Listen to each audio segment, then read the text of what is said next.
meeting of the Historical Resources Board at 6 o'clock.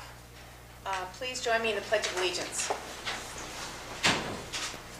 I pledge allegiance to the flag of the United States of America and to the republic for which it stands, one nation, under God, indivisible, with liberty and justice for all. Okay, whatever. Mic's on. Cell phone's on vibrate or silent. This is October 7th, and we are the Historical Resources Board beginning. October is American Archives Month, and the Historical Society is celebrating by having an open house at the Luck Museum. The whole Luck Park will be open from about 9:30 to 1:30. So come see what the Historical Society has been collecting for many, many, many, many years, and it's becoming more available to the public now that it's we have a website. So please come, 9:30 to 1:30. The digital San Juan Bautista project will be viewed on a TV screen in the library from 10 to 12. That's really exciting. And there'll be the service club is barbecuing, so there'll be food. We'll have donut holes from the bakery. So food, fun. A lot of organizations will be there. May we have roll call, please? Board Member Garrett. Here. Board Member Galarte. Absent tonight. Excused. Board Member Medeiros. Here. Board Member Franco. Here. And Chairman Yver. Here. Do we have any items for the informal project review? Yes. This evening we have an informal presentation by Mr. Greg McCandless for the 37 Washington Street project. He's here in the audience, and he'd like to approach the Planning Commission. This is a follow-up to a previous informal presentation that they've made for the reconstruction of the Plaza Market. And we have that on our Planning Commission agenda. It's not on our, oh, it doesn't really matter, does it? No. Okay, good. Okay, Mr. McCandless, would you like to come forward? Thank you. So he covers both. This is my third iteration of the mixed-use plan for Washington Street. And as you know, I've been trying to establish a framework by which I can present a plan that the city is happy with and which makes sense for me as a developer. And I would like to solicit feedback from the city tonight on this latest iteration, which I will describe, but to see what my prospects are for moving forward for this design. And as opposed to the last design, this design is similar footprint-wise. I've taken out 2 apartments, added 2 nice commercial retail spaces on Washington Street. And very importantly, I preserved the back end of the historic mall, keeping 2 spaces there which might otherwise be given over to parking, but those spaces are very important to the substance of the mall, the volatility of the mall.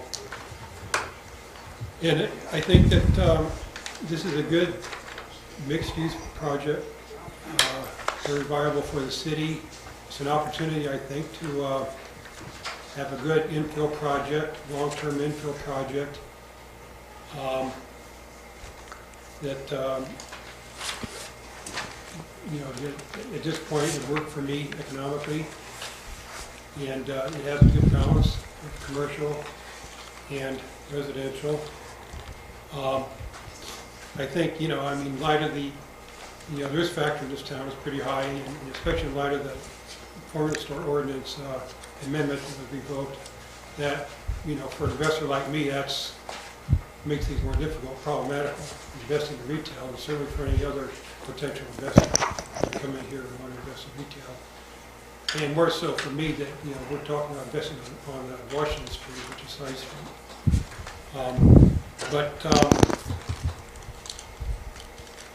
I would like to, again, solicit feedback. I think it's a unique opportunity for the town. It doesn't come around every day. If the town does not like the plan or the timing isn't right, I can take my investment elsewhere. There's good opportunities up where I come from in the Silver Valley. But I'm committed to this town. I want to invest here. I mean, that's my desire. If, you know, we can make things work. Okay, thank you. Staff, do you have anything to add to that, or? Okay. No, we had prepared the staff report there that kind of outlines the parking and the requirements and stuff like that, and they're providing, I think, 10 parking spaces. Yeah, 9 plus a handicap. Yeah. Have you noticed that the parking has improved downtown since you've been striping and directing buses elsewhere, parents elsewhere? It has improved, yeah. We still have several improvements to go, you know, we're going to embark upon.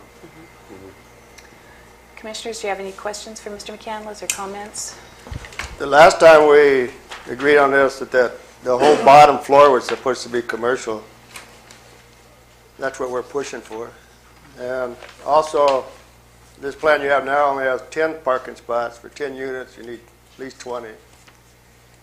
Well, I mean, it's a small site. You got to understand, as you drive by there, it's a small site. I'm trying to get retail, commercial, and parking on a very tight site, and there's very little opportunity for.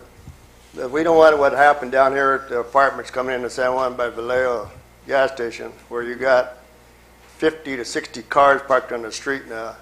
And we don't want this to happen here on this project, because you got Hardina's on one side, and you're going to have 10 apartments, and you know there's going to be at least 2 cars per apartment. So that's going to be 10 more cars on the street, parked on the street. Well, I mean, each unit is allowed to run cars and run private space, and there's no way I could accommodate more than that unless I. But the last time we talked about this, we thought you were going to come back with a commercial zone on the bottom of this and the apartments on the top. Well, that balance of mixed use, you know, doesn't work. And, you know, you got to understand, I built something, it's there, it's irreversible, it doesn't work, I'm stuck with it, the value's down, and it's a big risk in this town. And, you know, I mean, I've heard, you know, people in this room saying that this town is dying, it's decayed, and that it's only getting worse because of the opposition to, you know, Apartments really doesn't help the city out that much. We need the revenue as commercial for sales tax, 2 nice restaurants, whatever you could put in there. That's my opinion.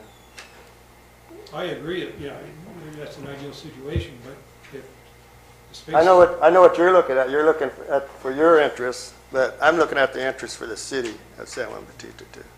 That's the role of the commission. We represent, by virtue of being appointed by council, we represent the interests of the city. And I know this is a, what do you call it, fiscal risk for you, but if it fails, it's a liability to the city. Because like I say, once it's built, we can't go back and change it because you got apartments where we shouldn't have it.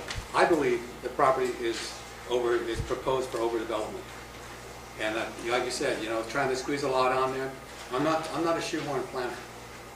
I want a nice project, and if there's too much here, the way to do it is to reduce what is happening on the surface. And I think that is what is needed, to reduce the number of apartments and come up with some more parking. And parking variances are pieces of paper. We already have proven that we have problems here, so a variance would not be in order, nor would it be legal to grant you a variance for parking. So that's where I'm coming from. What did you think about the suggested alternative proposal? What's that? The suggested alternative proposal? To increase the commercial units to 4 or 5 larger units on the ground level. In other words, the entire ground level would be 4 or 5 commercial units with a courtyard. The upper level would remain the 5-unit apartments.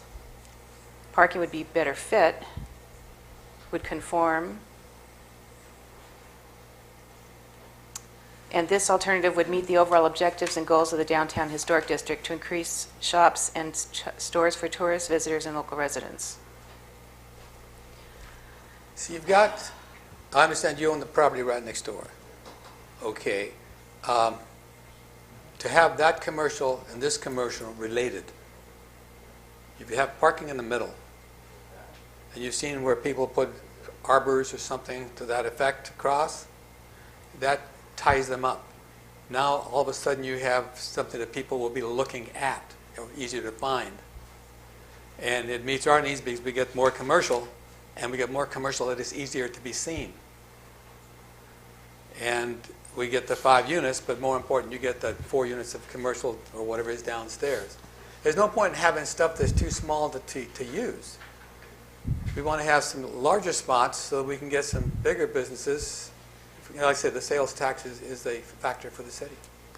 Well, I mean, these units are proposing are not small. I mean, they're substantial units. And given that, you know, you're not going to ever have formula stores here, any big stores, because it's not going to happen. It's really the best, you know, in terms of feasibility for the town going forward, just like it has been in the past. Rents are low. Much lower than part of this, they always will be. And on the side street there on Washington Street, doesn't do the town any good if they have a lot of vacancies, a lot of turnover. So That's what we're working on. Apartments will always be rented. You'll have people there, you'll have body there, they'll walk out and they'll walk around the frequent stores. That's guaranteed, because people have to live somewhere, but they have a lot of different options for where to shop. And Well, I was hoping that the people who go to Jardines in their events there come out of the side door and see your complex, and all of a sudden there's a lot of choices they hadn't known about, and they spread out in your development. And that's what I was hoping to see, like I said, floor of commercial. Well, I mean, how often does Jardines have their events? Well, I'm not going to get into that. Yeah, I mean, That would be part of your proposal, you know, support for when you bring it before the commission. and also I can't have a situation with, you know, public parking on the side. That won't work for me, because that would kill off parking for residents, and who's going to want to, you know, live in a unit where they can't have parking, so. And then the other thing, these shops, one's 330 square feet, and the other one's only 400. That's 20 by 20. We had, when I did the outlets down there, we couldn't rent them shops out. They were too confined for people to go into. So we had to enlarge them all, and then we kept it rented after that. That's my opinion on what we did on ours. Well, my experience has been with the small shops, there's just something for everybody. You have very small shops for the person who's just getting started up, who gets established and wants to move to a bigger shop. In our mall, we have stores, you know, a couple of stores that are 200 square feet, and those are ideal for some tenants. And we've had situations where they've moved into bigger stores. When you have street frontage, like on Washington Street, that increases the visibility. But again, if it's, you know, the tenants I historically got are basically startups, or they moved from another area on the street.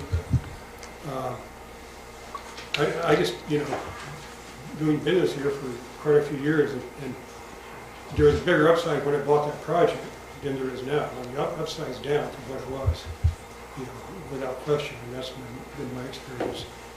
And I don't see it getting better. And there's only so much risk I can take, I guess is what I'm saying. And a balanced mixed use, I like that concept.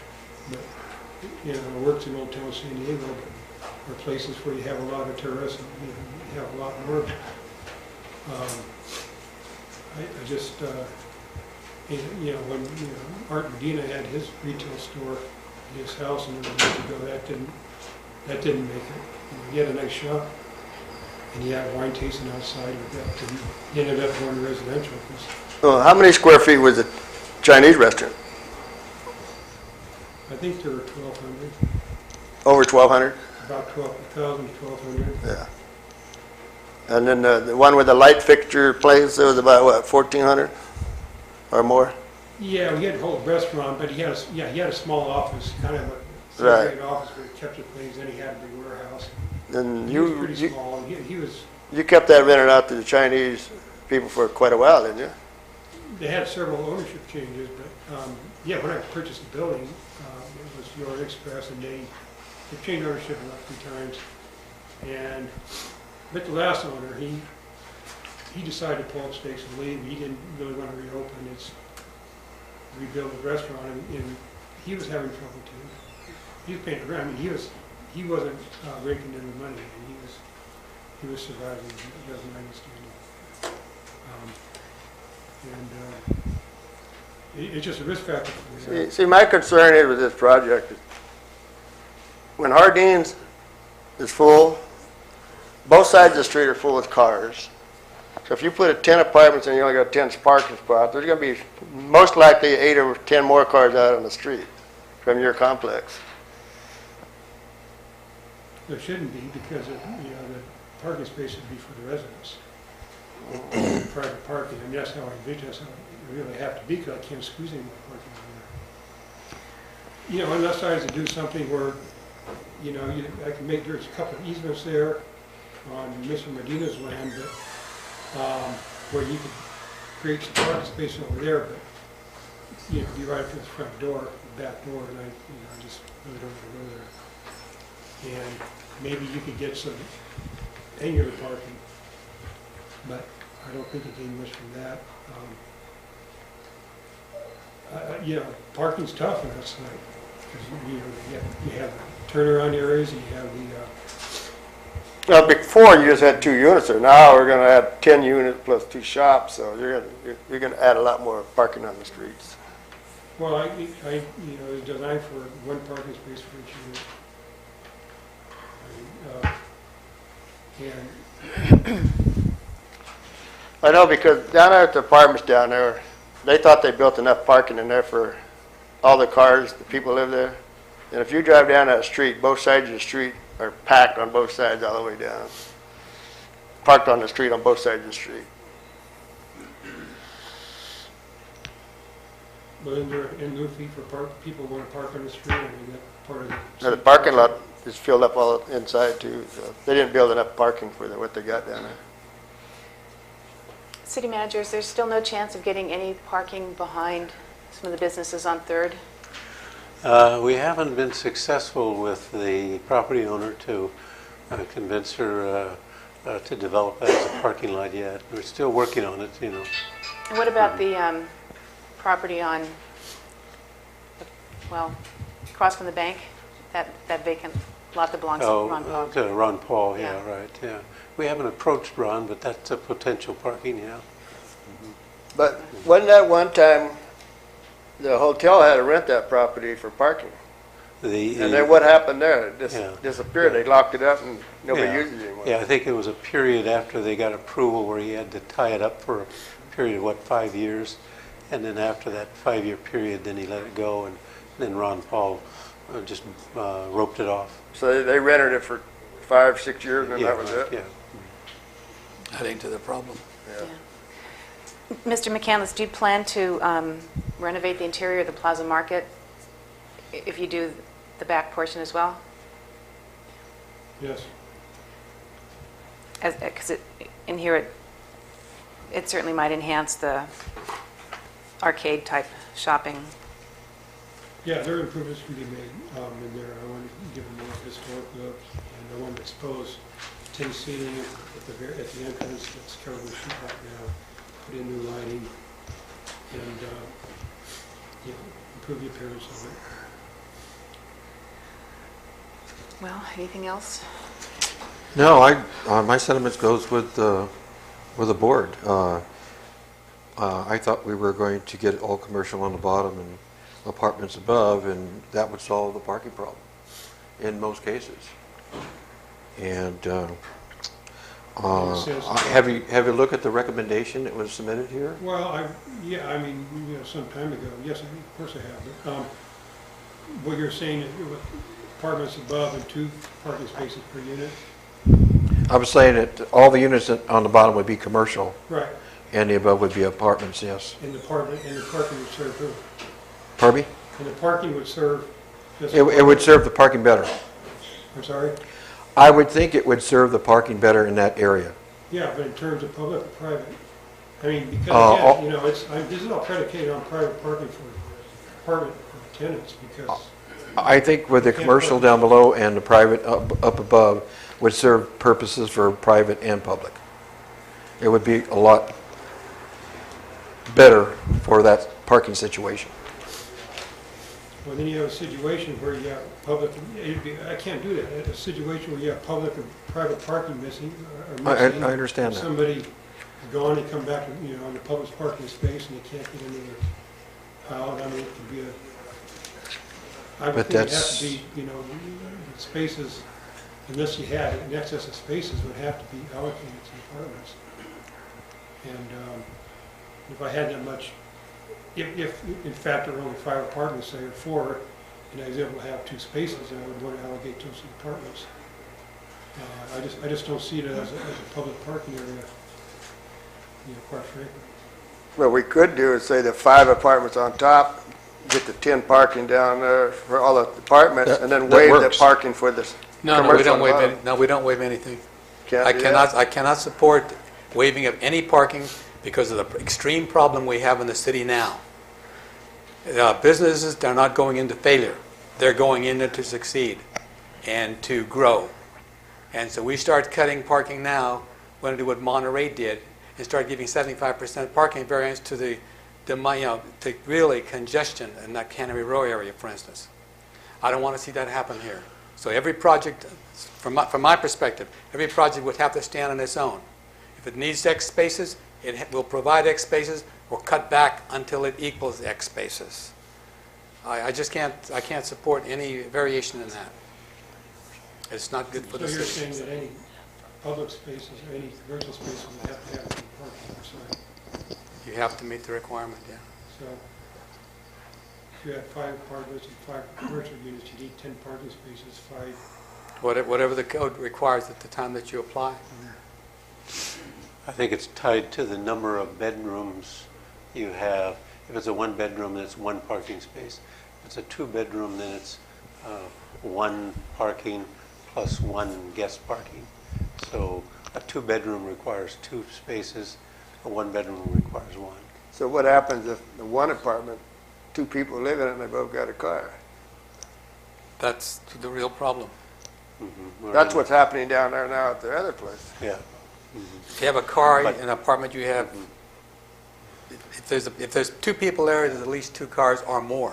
And we recognize that the parking formula regulations sometimes works and sometimes it doesn't work. It's a broad brush of average. It's a problem.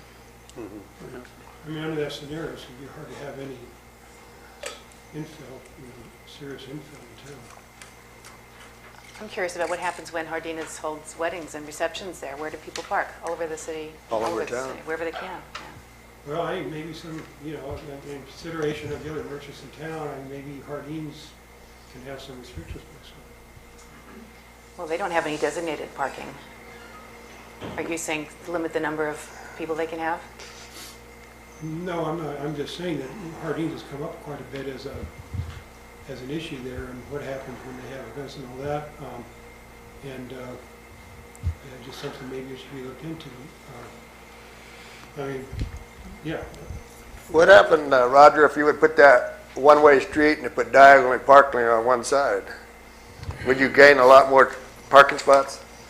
Yeah, like we did on the other side of Washington Street between 2nd and 3rd. We gained about 6 parking spaces from parallel to Gangle, in that one section. And I would venture that we would probably gain 6 or 7 in that block between 3rd and 4th. But you'll lose a few anyway because when you do that, right? Because they're parking on both sides. Yes, yeah. You're going to lose parking on one side, and that would be probably the Hardeen side or vice versa, or their side, and use it as an angle parking. Your architecture advisors, this could be one proposal they could make to show how the project could work. But we can't make any decisions. We can't say we support you or don't support you. All we can do is tell you, as commissioners, how we feel about a proposal being made in the city. Is making Washington Street a one-way street with angle parking, is that a consideration? That would have to be something to be proposed before I would discuss it. We could But certainly- that area is always, the area that you're talking about that's being rebuilt is always, all of it's been commercial. There was no residential above or within any of that, so to me, commercial is where it should be. If you're going to put some apartments up above, okay. Well, there are apartments above. Yeah, In the front. the Plaza Market, The I Plaza understand, Market. I understand that. But the original buildings that were They're demolished not or in a right. fire, they were all commercial. Well, the warehouse was extremely underutilized, and, it was basically for years used as storage, so, and, it was in between. Wasn't drawing business, but it wasn't empty either. Wasn't that at one time the hardware store? It used to be a That's feed where store the- and a hardware store. Yeah, It was hardware Workers' Market. I store. mean, if we really seek out the right tenant, maybe that won't be such an issue. I don't know. Well, maybe, if you can do some of that formula store payments. But I sat on that hearing when you were talking about it, and, all I heard was doom and gloom about this town and how it's decayed and it's worse than it ever was in the last 20 years. And Roger made mention that the sales revenues in town are in the lower 5% of California cities, and it doesn't spark a lot of hope, really. I could understand where he's coming off, because he's putting a big investment out there to get your money back. You gotta have a return to get your money back. If you And don't he get can't the just return- make it on these little tiny shops, but he can make it on 10 apartments. I can absorb, the way I look at it, I can absorb the shops and the apartments. I was just trying to find that balance where I can absorb the shops and the apartments. That's really, you're absolutely right. And, but apartments, are not ice, they bring in people, it's a good thing. It's not putting a factory out there. It's people shop in town and they walk around the town, and it's a good thing. Well, I but see it as an opportunity. It's maybe not perfect what the town wants, but it's pretty good. I think it's a real opportunity, and I'm willing to, take a fair amount of risk in order to do it. see, we're looking after the interests of the city of San Juan too, because commercial brings in sales tax. Right. And apartments don't bring in sales tax. And this town right now is really hurting because there's not enough sales tax coming in to keep it running. Yeah, I So, agree. you got, and I got, it's tough. But the reason isn't because you have merchants here. Yeah. So how do you bring the merchants in? It's Vicious circle. But I hate to see a lot of apartments flying up all over town, because apartments not really good for the city, especially downtown district.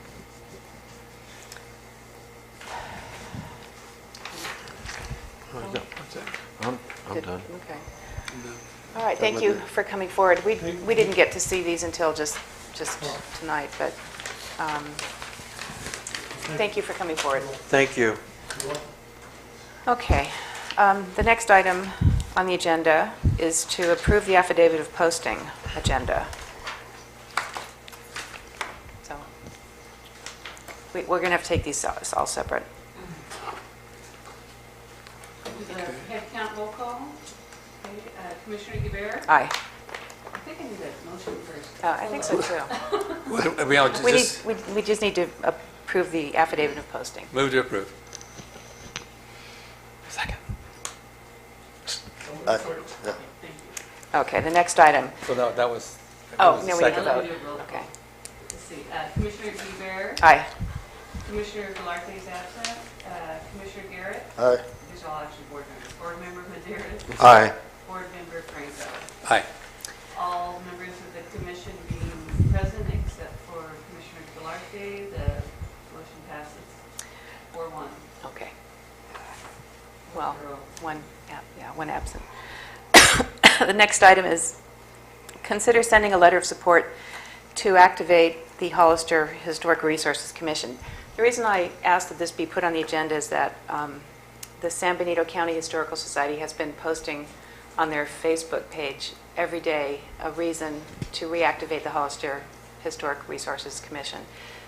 Whether it's an architectural detail or an old building or a contributing embellishment to the building, it all adds to the architectural and cultural history of the town. So I asked if it would help if we had a letter, if we provided a letter, and they said, great. Of course, I don't know who's going to propose it or if they're going to propose it. So all I want to know is, are we in favor? Well, let's find out who this outfit is. This is a city. This is the San Kip- Benito County. Oh, Okay. it's a county commission. The Hollister had already passed such an ordinance, and volunteers came forward, and then the city said it did not have the staff to unlock the doors. So it's probably obviously a monetary issue. I don't know if we want to, we're not going to take the initiative on this. No, but this is a commission that was deactivated? It was never really activated. They approved it, but they never acted on it. So there's no staffing, there's No, nobody? they had volunteers come forward, they would have had the staffing they needed, the volunteers. But it's a matter of the city staff too. So I don't know if any conditions have changed, if it will fly now, but I thought if we showed support, it might Okay, help. so the city of Hollister is not supportive of this. Apparently not. So the county commission, they'd like us to say... I Not have the no county prob- commission, the San Benito County Historical Society. Oh, they're not a county government commission? Okay. No. So you're going to try to activate them as being a commission? I'm suggesting that we write a letter of support to the Historical Society, supporting their effort to activate their city's, the Hollister Historical Resources Board, just like ours. Yeah, because the function that we're doing, and our people are maintaining the history, looking forward to the full history of the cities and the county, and that makes sense. But we had a separate Historic Resources Board with a different board. We met different nights, and then it became logistically challenging, I think, for the city. So they combined the two. City resources aren't as stretched. We can do everything in one night. So So that's in the letter? No, well, it could be in the letter. Do we want to do this letter? I'll have to have more information from them, but if we have an interest, I'll follow up on it. I've got no problem with supporting because I just think, I'm a history buff anyway. Because we're doing it, why can't we spread the word? I mean, why can't we ask them? Encourage them to, hey, don't Yeah. let your history go down before, Yeah. because you got people, you're losing people every day who, Yeah. who saw this stuff happen. And by having volunteers available for oral history, written history, documents that are lost in closets and whatnot, I would say we would tell the San Benito County Historical Board, Resources, the private group, that we support their efforts to get Hollister to open their doors because of the reasons I just stated. Okay. So That's how I would approach it. then can I have a motion then to approve that? Hear the public in case anybody wants to Oh. say. Is there anyone from the public who'd like to speak on this? And if so, we can have speaker cards. Okay. Anyone have a thought that they'd like to add now? Okay. I support it. Okay. Okay, there being no other comments, then I move that staff be directed to prepare a document for the chairman's signature to the effect that we support the county commission's, the non-government county commission's historical board's efforts to get Hollister to open up their doors and make their museum or the commission to continue the historical research for the city of Hollister. There's something along those Well, lines. to activate their Historic Resources Board, just as ours is. It would be just Now they call theirs a commission. Okay. Yeah. Okay. Is that Okay. yeah. probably commission. that's my motion. That's your motion. I'll second it. And you want staff to prepare it? Well, what are our options? I could prepare it? Okay, Okay. that's good. All right, and I'll let you all see it? I mean, I could do it next month. I Yeah, don't you have can to- bring it next I'll time bring it and next month. we can Okay.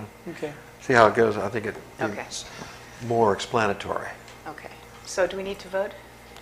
Not really. Okay. Board Member Guibert? Aye. Board Member Gallardo is absent. Board Member Garrett? Aye. Board Member Maderas? Aye. Board Member Franco? Aye. All members of the board being present, and as the motion is stated by the maker, passes unanimously 4-0 with Board Member Gallardo absent. Okay, thank you.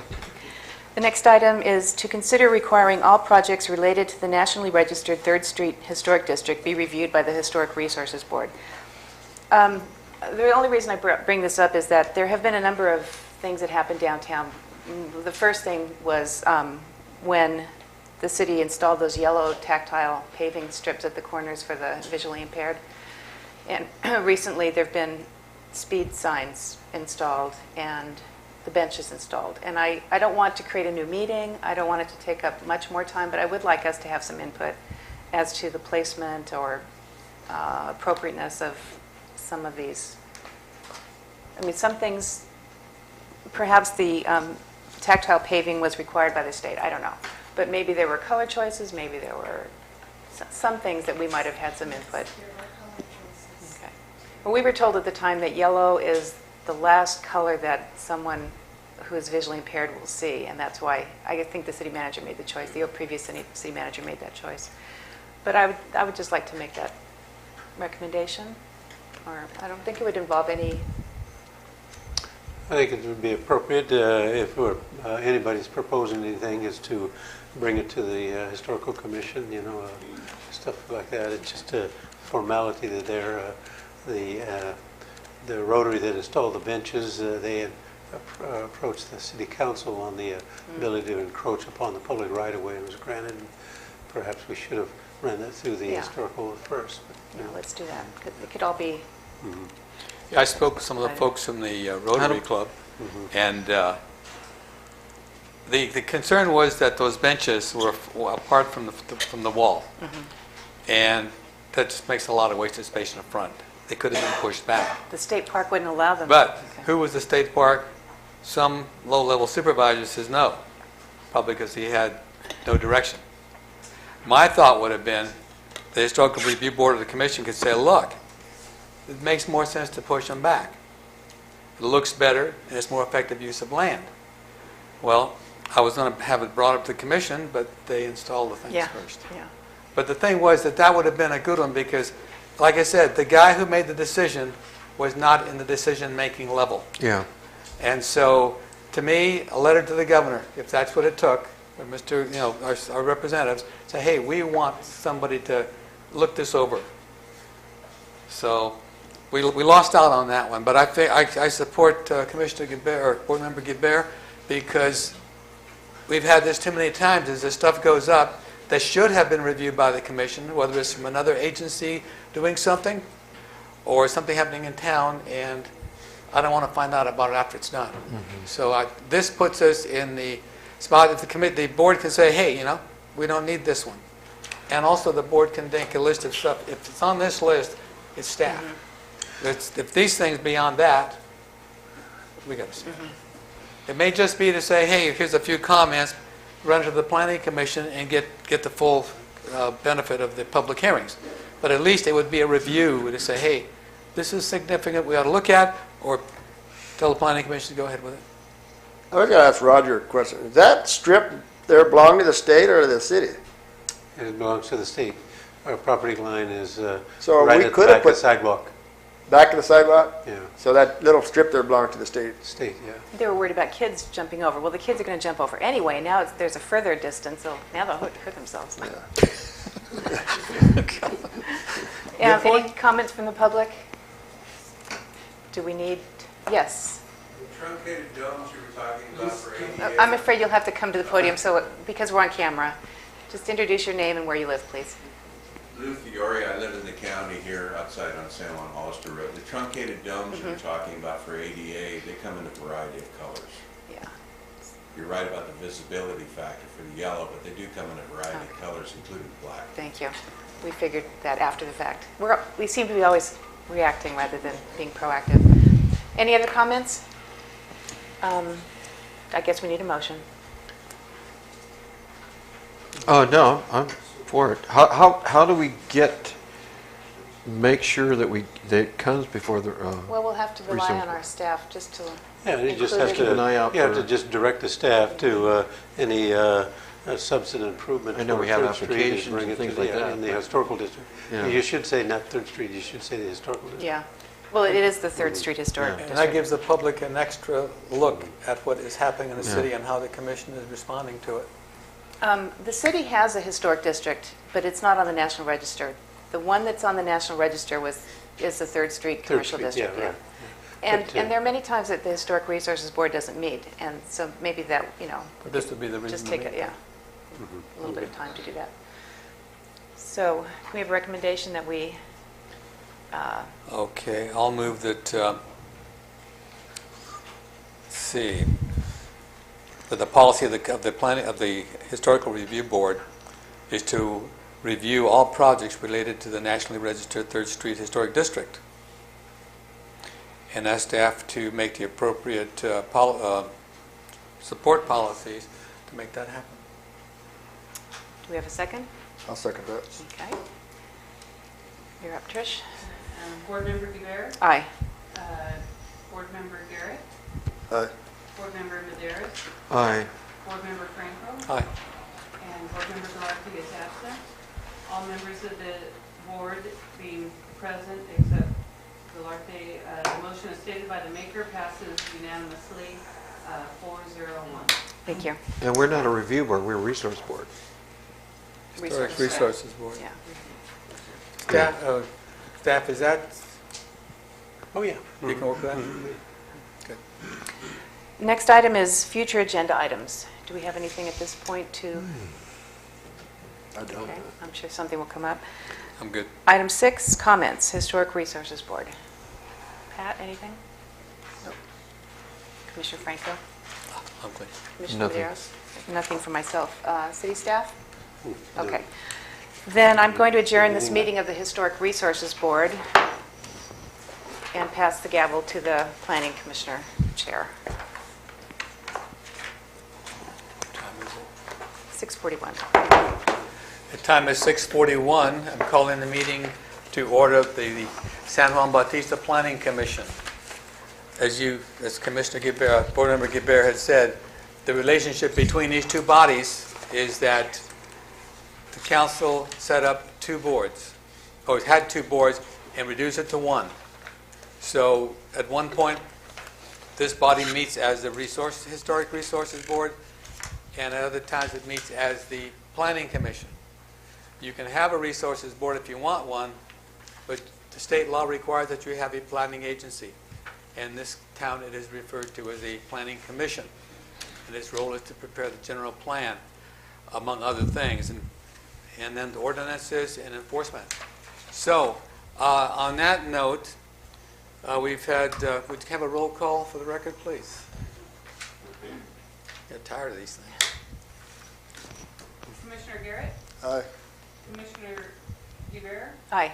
Here. Commissioner Maderas, Here. Commissioner Gallardo is absent, Chairman Franco, Here. all present. Okay, we have a quorum. Now, we have a section here on the agenda referred to as a public comment. Any citizen or anybody can approach the Planning Commission and speak. We limit it to 3 minutes, but you can speak on any subject.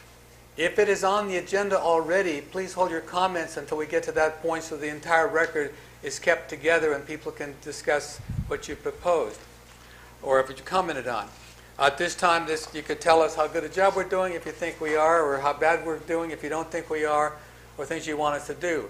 If it comes to an issue that needs further review, we will take that under advisement, either set that on the agenda or advise staff to prepare reports, but we cannot dialogue with you over what you want to talk about because this is strictly your comments to the commission.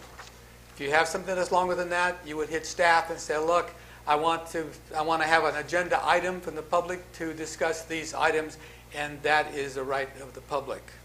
Okay, is there anyone who would like to speak to the commission? Do you have any? Yes, Carl Ms. Vonk? Thank you, members of the Planning Commission. A very brief comment on a provision of our municipal code which seems to be overlooked. And I'm specifically referring to Title 11, which is our zoning code. Is this on? Okay. Chapter 18, and it's -030, which is Site Plan and Design Review Procedures. All applications for new homes expanded by 75% or more, and/or new second stories shall require public commission review and approval. And this seems to have been overlooked because we have quite a few, in my opinion, spec homes appearing throughout town without your review, and many of them I do not believe are really appropriate for our town. And specifically, I'm referring to those on First Street next to the Japanese community building. So I'm hoping that you will implement our zoning ordinance and require that all new construction, major additions, etc., be reviewed, go through design review as is required under our ordinance. Thank you. Thank you.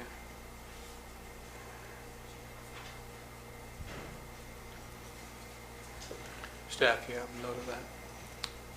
Please just take note of that for appropriate action. Are there any other speakers? Last call for public comments. Okay, let's go to the next one. We had the informal project review.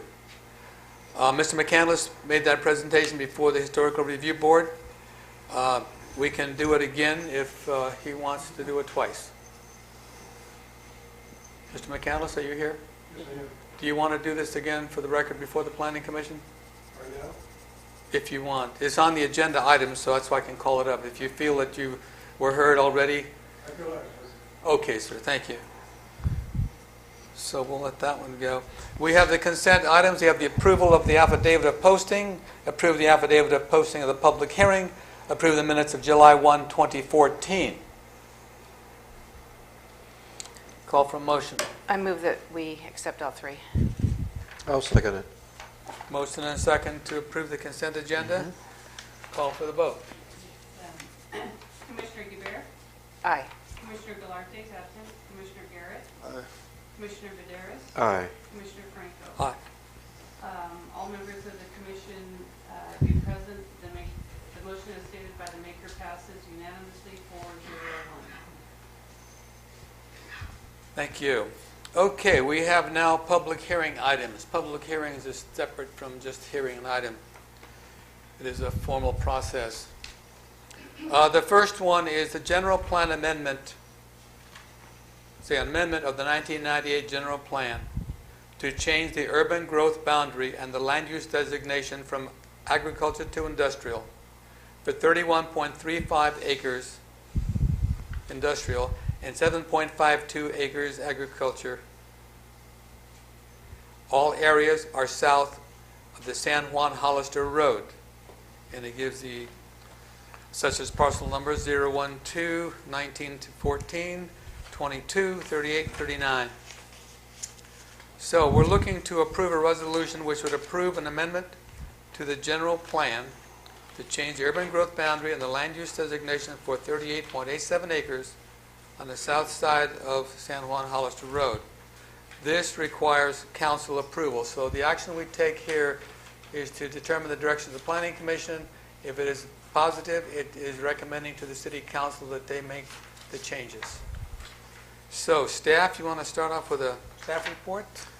Yes, Mr. Chair, and members of the Commission, we have a staff report that outlines the actions to be taken by the Planning Commission.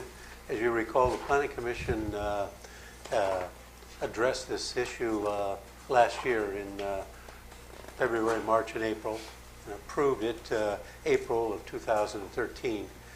At that time, the staff had felt that adjustment of the urban growth boundaries was more of a planning tool to reflect that potential projects that are adjacent to urban services and utilities could be annexed if the urban growth boundaries were extended.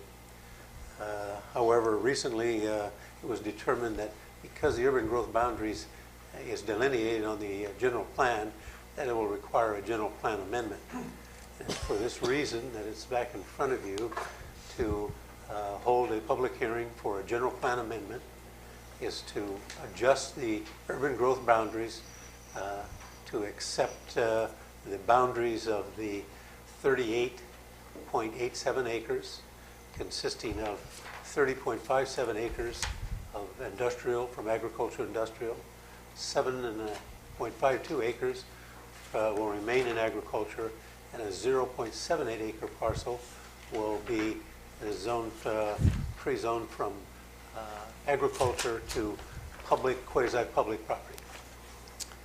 The industrial emphasis, again, from the Planning Commission last year as well as tonight is that in examining the industrial zoned area within the city, it only comprised of 1% of the land use at the current rate. And we felt that increasing the acreage of the industrial zone would give the chance for the city to attract business parks, agricultural business parks, or industrial development that would create an atmosphere for jobs. This would help us in a number of ways of increasing tax base, providing employment to some of the residents, as well as meeting the what we call housing job balance as we approve new homes. So at that time, when we approved it, we approved a mitigated negative declaration and establishing the change of the urban growth boundaries to a southerly direction that encompassed the 38.87 acres and classified the land use designation as agricultural to industrial, and agricultural to agricultural, and agricultural to quasi-public. Okay. Before we go into the public comments, we have an email from a Shauna Friels, MMC. Do you have that one? Did we Yes. skip that? Yeah. Yeah, we Oh. received an email this afternoon, and it was addressed to the Planning Commission, and it involved the public hearings for agenda item number 5A as well as 5B is following this.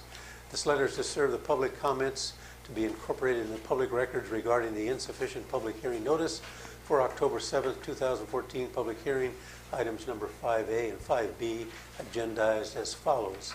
And that is the general plan amendment of the 1998 general plan changing the urban growth boundaries and land use designations from agriculture to industrial for 31.5 acres and 7.5 acres agriculture land in all areas south of San Juan Hollister Road, assessor parcel number 12, 19, 14, 22, 38, and 39. And the general plan amendment for the 1998 general plan change of the urban growth boundaries and land use designations of 40 acres of land lying northerly of Creek Ridge subdivision and easterly of San Juan Highway. Public hearing notice produced by the city of San Juan Pisa of these two items did not meet the requirements set forth in the California Government Code, Title 7, Planning and Land Use, Sections 650090 and 65091 and 65094. California Government Code Section 65094 is used to notify an amendment of zoning, including and proposed that affects the permitted uses and intensity of uses of real property, Government Code 65854, Planning Commission hearing, as well as for the amendment of the city's general plan, Government Code 65353. Planning Commission hearing, both hearing has been same notice required and must distribute notices following California Government Code Section 65090. 65094, the use of this title, Notice of Public Hearing, means that the notice that includes the date, time, and place of the public hearing, the identity of the hearing body, of the officers, a general explanation of the matter to be considered, and a general description in text or diagram of the location of the real property, if any, that is the subject of the hearing. 65090, when a provision of this title requires notice of the public hearing to be given pursuant to this section, notice shall be published in the pursuant to Section 6061 in at least one newspaper general circulation within the jurisdiction of the local agencies which is conducting the proceedings at least 10 days prior to the hearing. And if there is no such newspaper or general circulation, the notice shall be posted at least 10 days prior to the hearing at least three public places within the jurisdiction of the local agencies. The notice shall include the information specified in Section 65094. Item 5A was not included in the posted public hearing notice until an amendment was distributed to the city on Monday, September the 29th, 8 days prior to the public hearing date and 2 days less than what is required under the California law. Item 5B is noticed as agenda in full and is a full general description of the location of the real property subject to the hearing is not clearly identified. No assessor parcel number or any other clarifying terminus of cross streets and identification has been provided. The public hearing has no idea where the Creek Bridge subdivision is located. The public hearing notice also differs significantly from the total acreage listed on the agenda. The agenda item is 40 acres where the notice is only 28.3. Considering an amendment of the 1998 general plan change in urban growth boundaries and land use designations for the 28 acres parcel lying northerly of the Creek Bridge and west of the San Juan Highway, I urge you to postpone these two public hearings until such proper and legal sufficient public hearing notice can be provided to the public within the required California Government Code. Both of these early reference public hearing notices are attached for your reference. And this is signed by Shauna Friels, MMC. Where does that leave us? Everything was posted. You have my affidavit. It was all posted appropriately. What she has attached to her email Is it there different? is something that went out via email, which is strictly a courtesy to the public. It isn't an official posting. And when it went out on Friday the 26th, Sunday night, I had an email where she commented on my posting, and so at that point I reposted, circulating. Everything was posted appropriately. Okay. Now, in reference to the Creek Bridge subdivision west of the highway and the 28 acres, that is a result of a minor subdivision that the Planning Commission approved, and the map was recorded.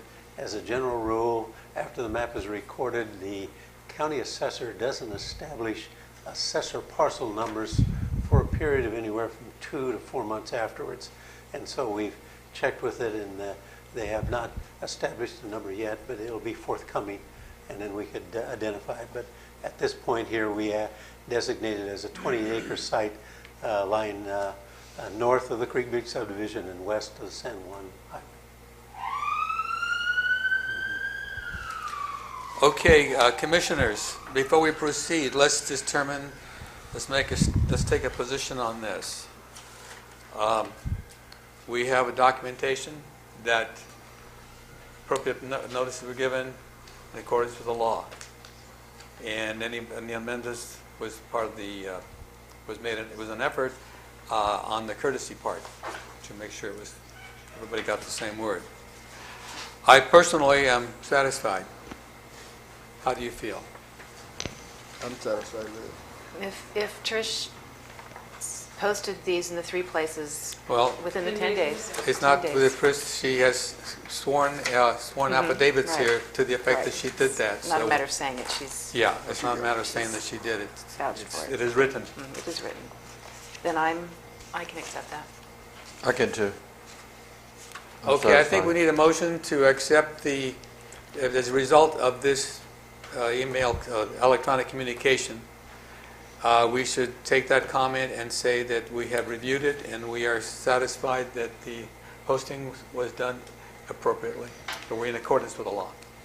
Correct. I Correct. move that we've received and evaluated Shauna Friel's email regarding the posting dates for the hearings, and that the Planning Commission has accepted Trish's affidavits as, Secretary's the affidavit. Secretary's affidavits as true. Correct. Is there a second? I'll second that. Call for a vote, please. Commissioner Guerrero, Aye. Commissioner Galante is absent. Commissioner Garrett, Aye. Commissioner Medeiros, Aye. Commissioner Franco. Aye. All members of the commission being present, the motion is stated by the maker passes unanimously 401. Okay, now let's continue, since we now have that one taken care of. Then Mr. Chair, and there, at the last of my staff report, the actions that are required, you verified the postings, you'd open the public hearing to receive public input and comments, close the public hearing, review and discuss the thing, and then consider the appropriate resolutions for amending the 1998 general plan. Okay, let's take it. Okay, are there any other electronic communications? I believe there was one, not on this side. Not on this. And any written communications, handwritten? Not that I'm aware of. Okay. Now we'll take oral comments from the public, please. Do you have any? No, I have no speaker card on this item. Okay. On this item, is there anyone who forgot to sign in? You would like to speak, sir?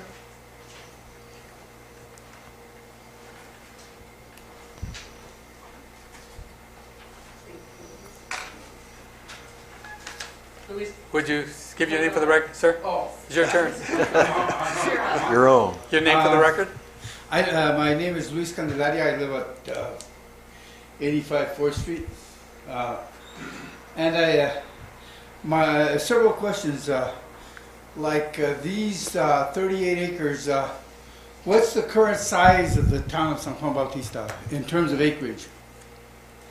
I direct that to staff, see, you know, what's... Well, to the commission, then Okay. we'll get the answers. Because I feel that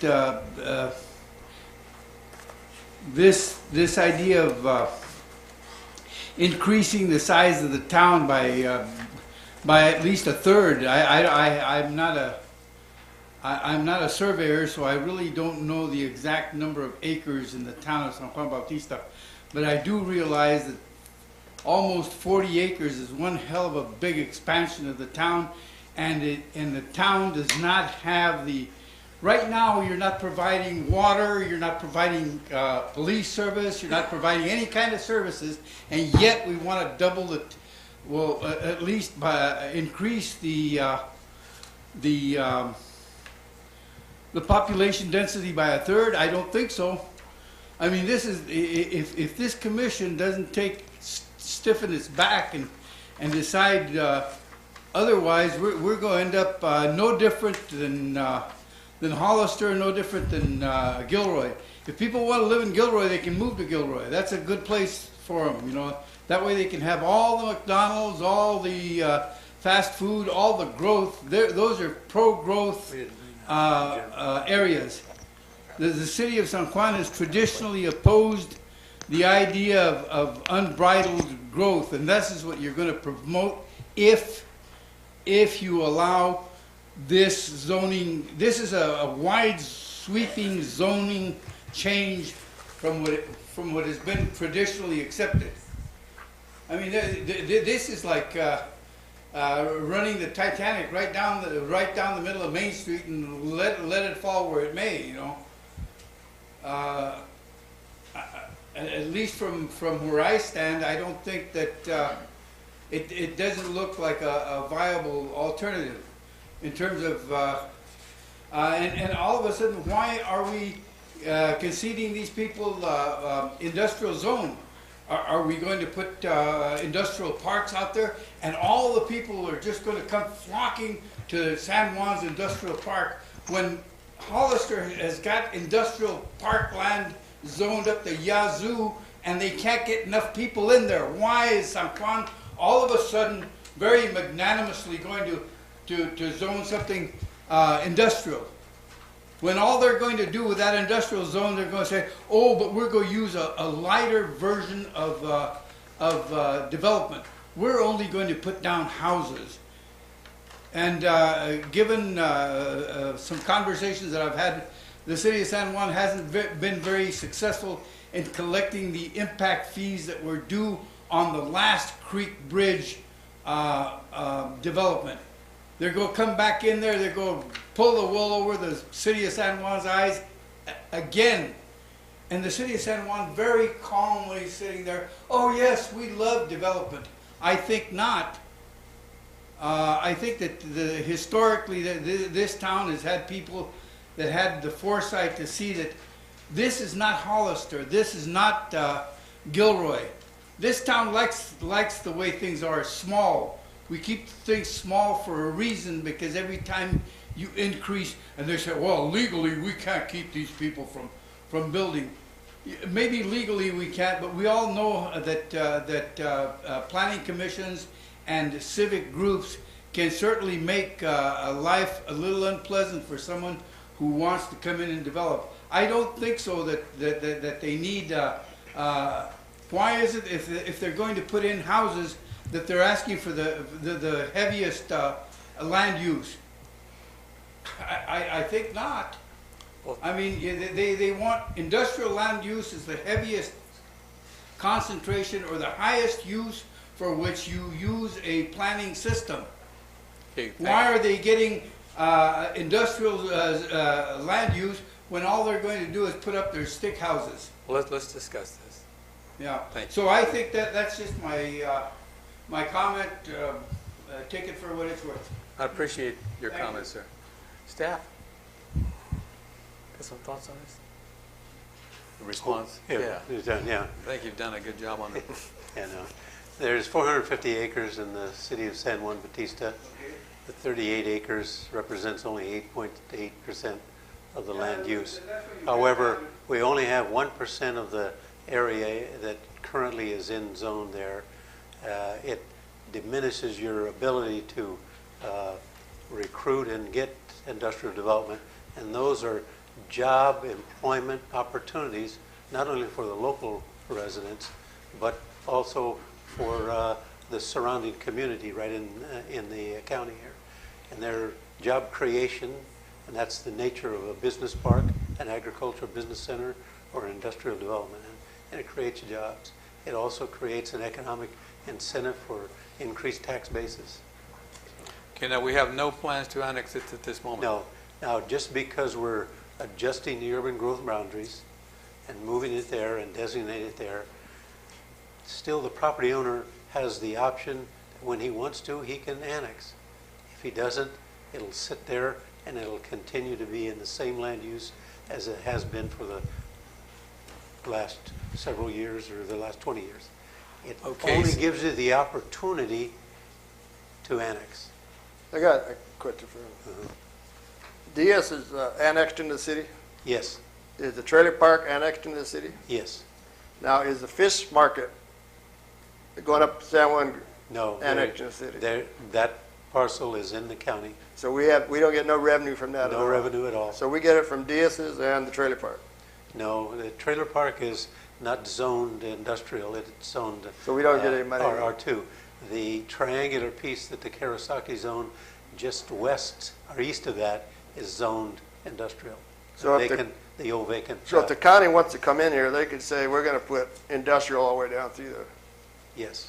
They can without- try, Yeah. but they do have the final say on it. The fish market is in the county and it's zoned industrial. We don't give it any tax credit and we don't get there. It provides employment and they have a good employment staff there. And I think that's what we're trying to achieve is we're trying to entice industrial development like that creates jobs.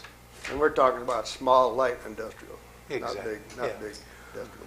Well, the bottom line is that you got a lot of kids in this town, and they're going to graduate from high school, and they're going to be looking for jobs. And I think it's part of our job as parents, as commissioners, as citizens, to start looking for the future. Now, the Monterey Peninsula had the same issue. You had the computer age came in. All these kids were taking computer science classes. They graduated. There were no jobs on the Monterey Peninsula. It was called the brain drain. All his education was going up to San Jose, Silicon Valley, because there was nothing available. Now, you're not going to see this thing annexed tomorrow. You're not going to see development tomorrow. But if a developer feels that the conditions are right, he or she could apply for a project, say, I want this annexed and I have proposed to do this. Now, we've been saying we need jobs, we need people. Well, you're not going to have jobs without the place of employment, and the kind of employment, the kind of industrial use will be here is what will the city allow? Now, you've seen this commission. This commission doesn't say, yeah, boss, go ahead, do what you want. I think you've seen some other folks who have hit against the wall and said, you know, we're dealing with a force. We're dealing with the city of San Juan Bautista and the council and its commissions. So if something bad goes through, you blame the commission and the council. But this commission isn't going to let that happen. I think you've seen everything we've come through. We are not afraid of asking embarrassing questions and getting answers. And if we don't get them, we'll say, fine, come back when you got them.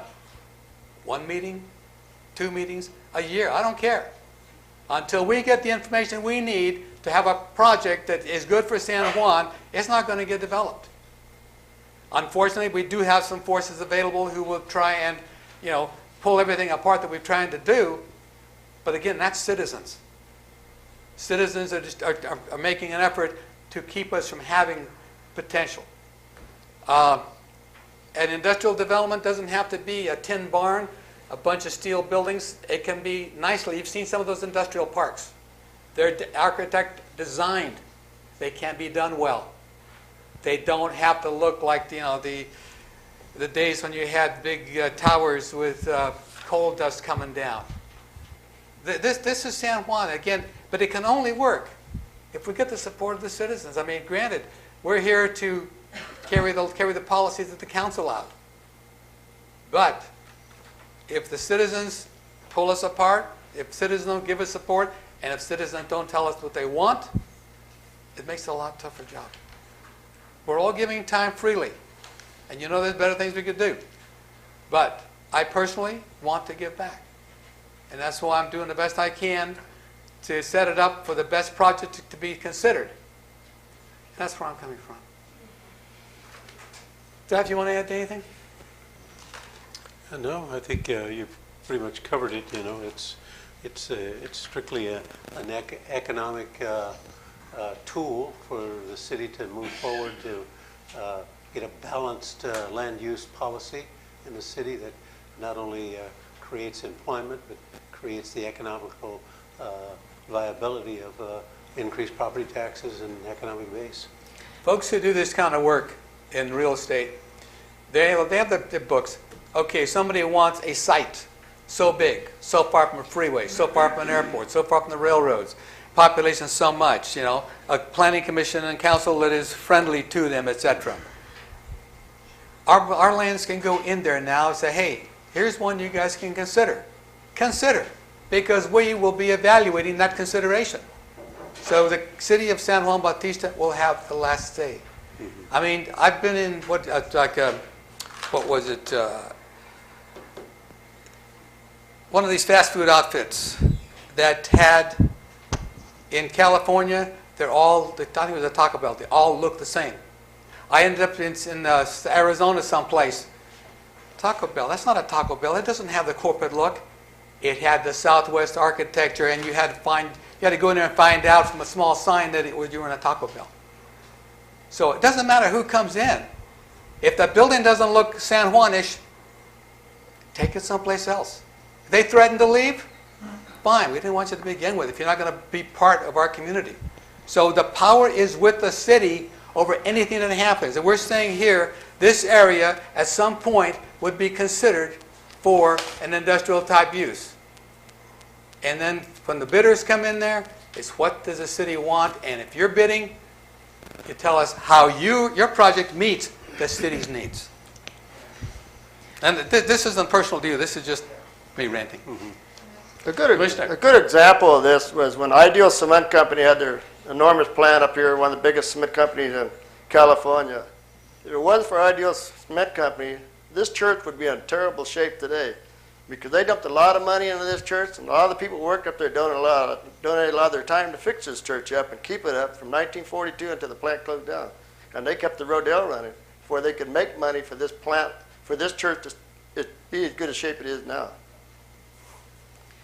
City Manager, I just want to clarify, the existing land use is agriculture and public quasi-public, and we want to just add industrial to those existing conditions. Yes, yeah. And in that, and also in the general plan where your findings are there, policies L7, but I'd like to read policies L35, and that's on page 2-37. And policy L25 says encourage light industrial and agricultural industry as a means to generate jobs and tax revenue.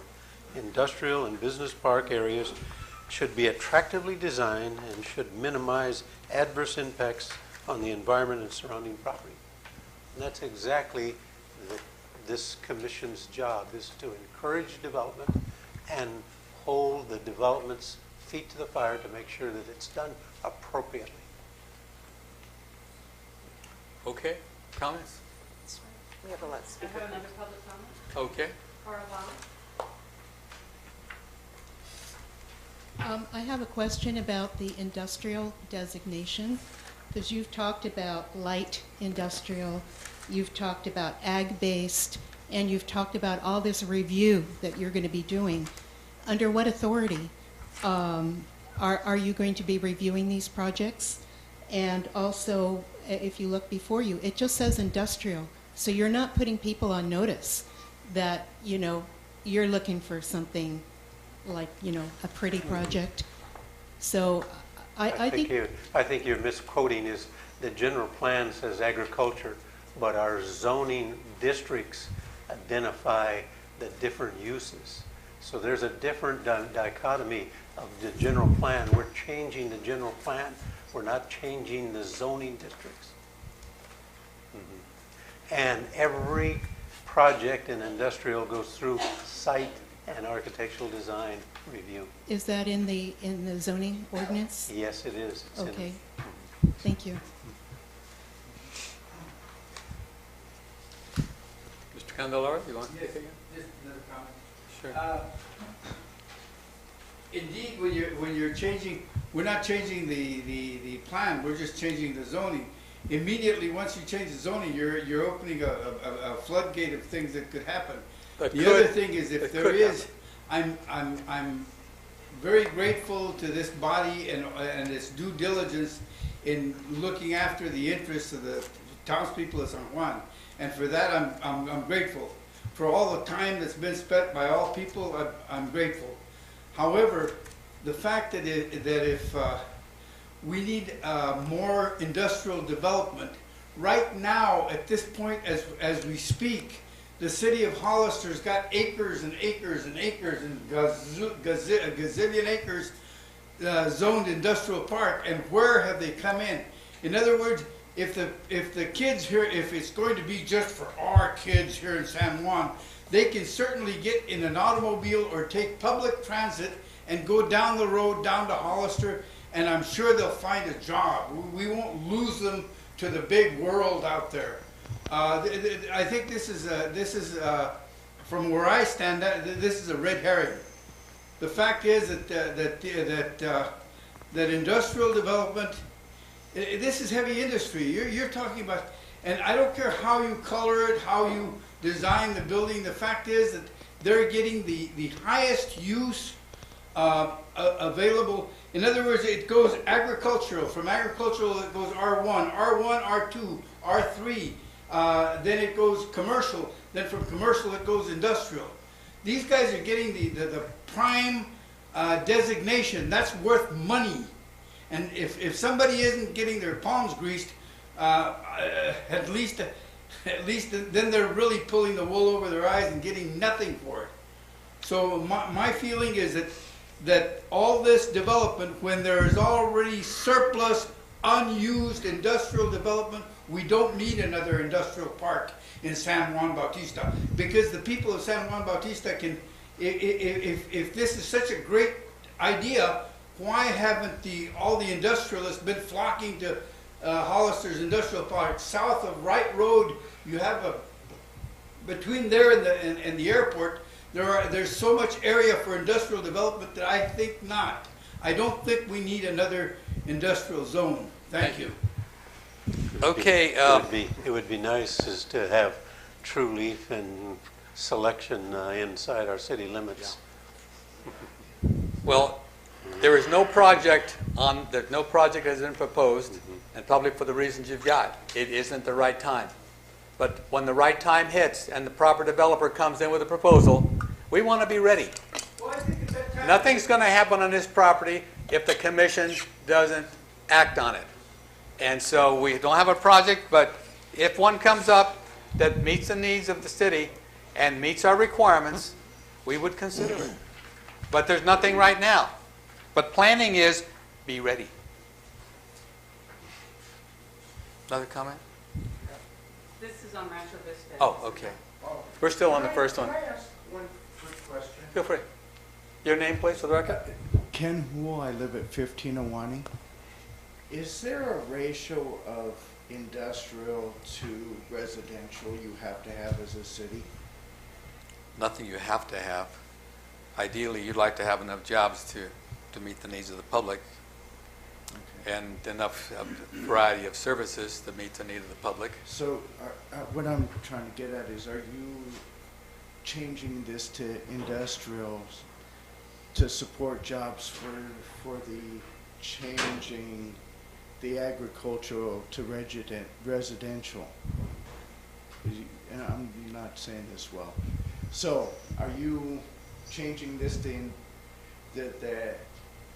industrials to allow for a certain amount of residences to come into the city? No, it's just basically we don't have any. Okay. And nobody's proposing anything, but again, this land seems to be in a place where it would be the best place to put it. Okay. Thank you. Are there any other comments? No, I have no other speakers. Okay. Commissioners, any comments before we start talking about the... Oh, yeah. As far as I'm concerned, when it comes to urban growth boundaries and what have you, and the concerns we seem to be having here, I'm going by the fact that we're never going to be like Gilroy. We're never going to be like Hollister. We're going to be like San Juan Bautista. That's what I'm going by. And the other thing, too, is that what gives us that authorization, what gives me the power to do that, is our general plan. And that's what I'm going to adhere to, and that's what I'm going to serve. And that's what the people need to serve, is this general plan. And if it doesn't mandate the things that we need to do, but it does come up with the suggestions and recommendations that we need to go forward when it comes to the future. We have a general plan that's going to expire this year, and we're going to have a new one. And everything that I see that's going through this commission and eventually recommending to the city council is being driven by our general plan. And that's the authority that's given us the power to do that. It's not an individual thing on our part. It is the authority that allows us to do the things that we're doing. So if you have any questions about why we're doing what we're doing, the answers are all there in the general plan. And we're just making sure that that happens. So that's where the authority is. There are no floodgates. We hope we have floodgates to prevent flooding. And I think we're going to do that. So that's my comment. I have nothing to add to that one. Okay, so we have verified the posting and the public notice. We have heard from the public by voice and by electronic communication. We closed the public hearing and we have discussed it.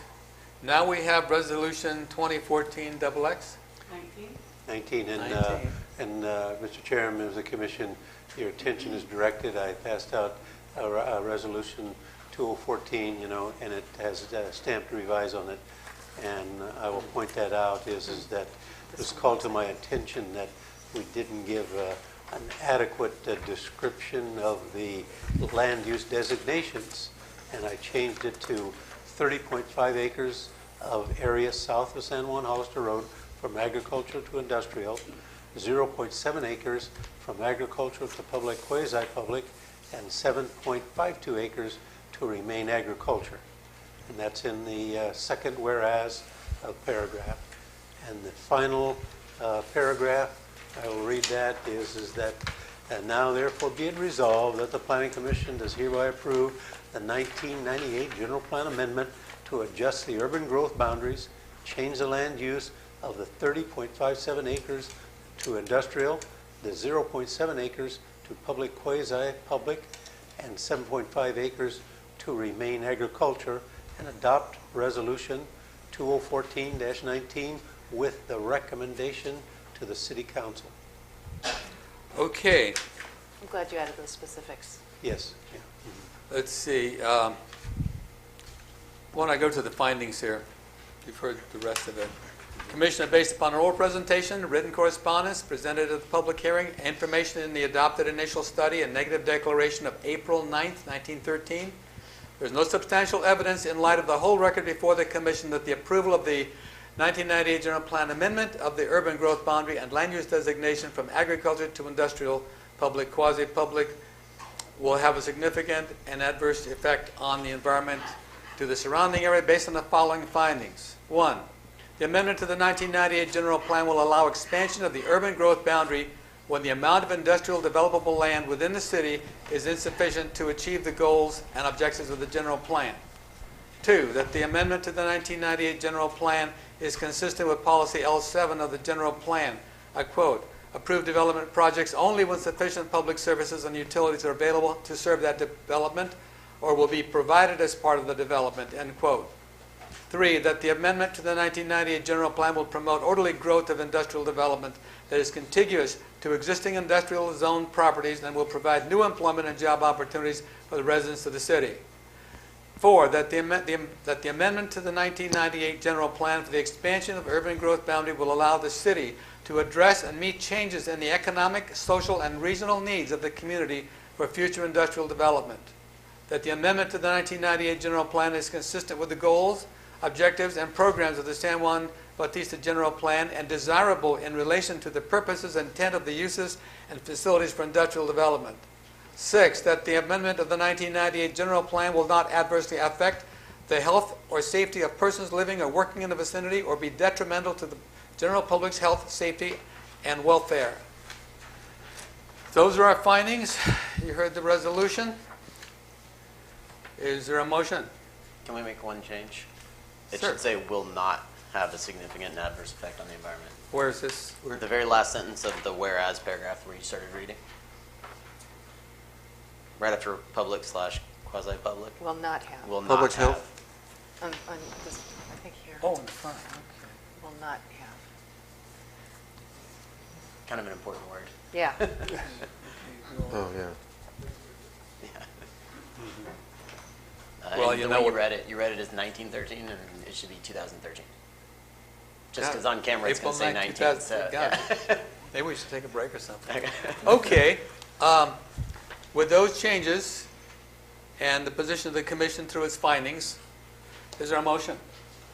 I'll make a motion that we approve a resolution of San Juan Bautista approving 1998 General Plan Amendment for the urban growth boundary and land use designations of 38.87 acres south of San Juan Bautista, San Juan Hollister Road, and recommending to the City Council. Okay. Is there a second? I'll second that. Call for the vote. Commissioner Guerrero, Aye. Commissioner Delarte is absent, Commissioner Garrett, Aye. Commissioner Medeiros, Aye. Commissioner Franklin. Aye. Less than All significant. members of the commission being present, the motion is stated by the maker passes unanimously 4-0-1. Okay, for the record, this is not an appealable item because it goes directly to the City Council. So if you want to discuss things with the council at the time that they're going to consider for adoption or for action, that'd be the time. Other items that we make a final decision on are appealable to the council, but this one has yet to go to the council for action. Now, does this have to go to the San Benito County too? No, It not doesn't? just us. We'll let them know. Okay, Question. It might have. let's see what's next on the agenda here.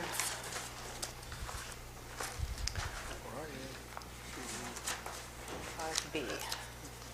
5B, General Plan Amendment of the 1998 General Plan to change the urban growth boundary and land use designation for 40 acres of land lying north of Creek Bridge subdivision and easterly of San Juan Highway. They're looking to approve Resolution 2014-20?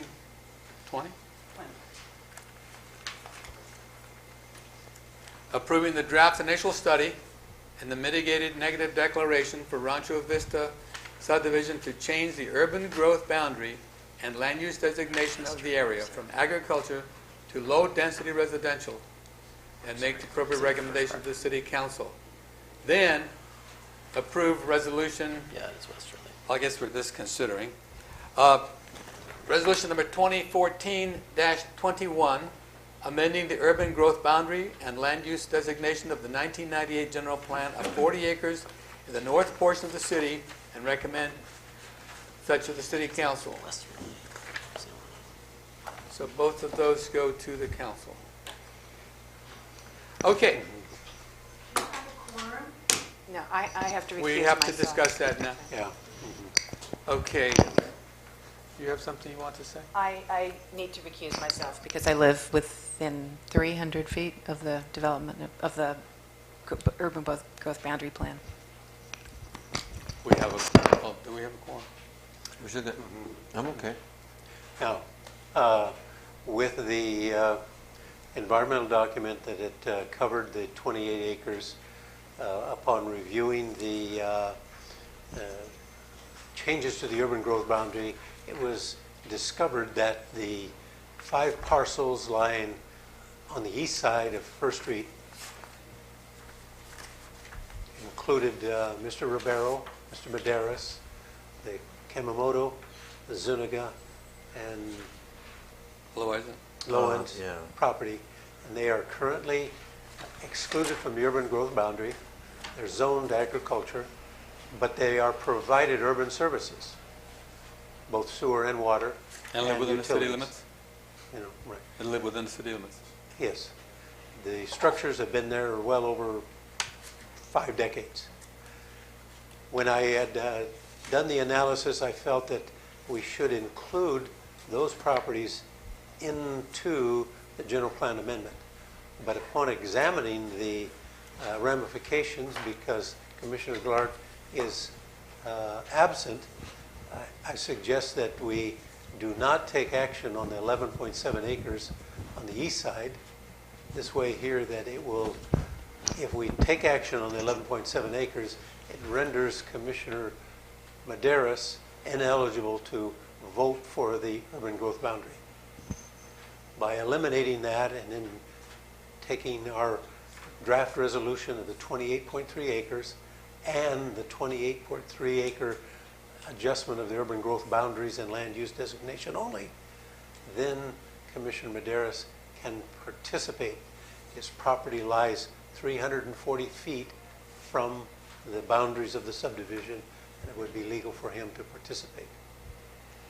So my recommendation would be is to eliminate at this proper time the 11.7 acres if you would like to take action on the 28.3 acres tonight. And we would bring back the 11.7 acres as a separate general plan amendment. The state code allows 4 general plan amendments per year. Tonight we approved 1, and if you go forward to this would be the second one, and we still have 2 general plans for the end of the fiscal year. Okay, So I would like to, my thought on some of these things is rather than send a whole bunch of small ones, package them and send them to the council as one action, because nothing has changed until the city council acts on these things, adopts them, or does legislation on them. So the issue here is that either we go for the whole 40 or we just take everything west of the line. If we go with the 40, we do not act tonight. Staff did an awful lot of work, and I think the problem here was not of our making, but it came to 1998, in which these properties where you have houses where people have been living there for 50 plus years, they should have been included in the urban area. And this, it's like I said, we're just correcting things as a late date. I'm sure that the new general plan will handle that, but at this point, it's a problem that we're facing, and I would just as soon have liked to have had this whole package as one and acted on it. But commissioners, do you want to delete that portion? I agree to delete the portion. Okay, is there a second on that? I'll second that. Okay, it's moved that we delete the portion of the urban growth boundaries easterly of State Highway 1/First Street, and only focus on that portion of the property that's been discussed westerly of State Highway 1/First Street. 129. State Highway 1? 2020. Oh, did I say 129? No, That's on the coast. Right on. You can tell where I used to live. Okay, It would be. it the would state be highway slash, Yeah, the old state highway, and it's the San Juan Highway currently described. Yeah. okay, Old San Juan Highway slash Spur Street. And I'm sure it goes all the way in, but for anybody who's not sure, that's what we're talking about. So just that portion of the property westerly of. So, Call for the vote. call for the vote, yes. Commissioner Guevara is absent. Commissioner No, Duarte- she's recused, excused. Recused, excused? I'm not Recused. sure. Commissioner Galante is absent. Commissioner Garrett. Aye. Commissioner Maderas. Aye. Commissioner Franco. Aye. All members of the commission being present, the motion is stated by the maker passes unanimously, 3-0-2, because she is Two excused. absent. Okay, let's proceed. Don't have a box for excuse. I know, this doesn't happen too often, yeah. Okay, so what do we got here? We have, let's see, let's go back to my cheat sheet here. Staff, you want to make a presentation on this? Yes, Mr. Chairman, members of the commission, the amendment of the 1998 general plan for the 28.3 acres is the old portion of the Christopher Ranch that was recently divided by the minor subdivision that the Planning Commission approved. The 1998 general plan is a primary tool for guiding San Juan's ability to manage existing land use and accomplishing future growth planning issues.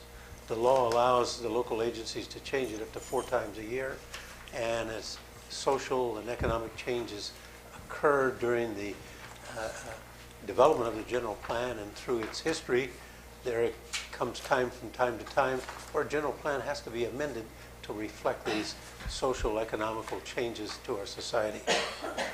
The changes that we're proposing is to amend the general plan to allow us to change the urban growth boundaries to the north city limits line and to the boundaries of the San Juan Highway. Policy L2 expresses the ability in our general plan that maintain a land use pattern within the urban growth boundaries that provide an adequate supply of land for the long-term growth of the city and encourage the city have implemented impact fees and large undeveloped parcels within the urban growth to remain as agricultural until they are needed in the city's expansion. Okay, the key ingredient in the policy is adequate supply of land in the long term of the growth. And we've all studied this, is that currently in the land use categories of our city plan is that we have very limited amount of residential area to grow in the current existing land use designations that are within the city. And I'm not talking about anything that's annexed. This property is within the city. Policy L3 encourages the development of vacant lots that are underutilized within the city of San Juan Bautista.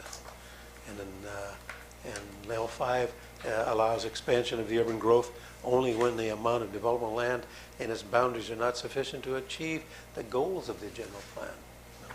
So there's a number of policies that we've identified. The end result is that the adjustment of an urban growth boundary and the designation is nothing more than to amend the general plan as a planning tool that would facilitate future development. Now that future development, we have the applicant that is ready to move on this property, but he can't proceed until at such time that planning tools are in place so that the application can be heard by the Planning Commission.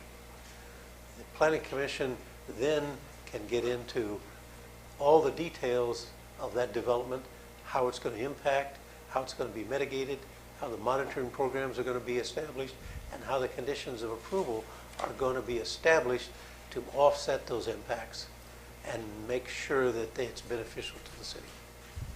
So tonight, the emphasis is not the development in per se, it's the advanced planning of the urban growth boundaries and the land use designation tonight so that it facilitates the next step for the development of the property and the submittals of the formal application to where it can go forward. Thank you. Mr. Fulton, do you want to make a comment at this time? Sure. Before we go into the public hearing? All right. Bob Fulton, thank you for commissioners and staff for the time to hear this again tonight. As you know, I've seen most of you for quite a period of time now, through the general plan update meetings, through the whole process. And you had my preliminary project presentation a number of months ago as to the direction we want to go there. And this is an ideal site for low-density residential. That came about through the general plan update. I've heard that from numerous people. And in the expansion and the growth of the town, this is the logical area to go. It is not adjacent to the highway. The kids that would live in this neighborhood are not going to have to cross the highway to get to schools, to get to other neighborhoods. It is not in the flood zone.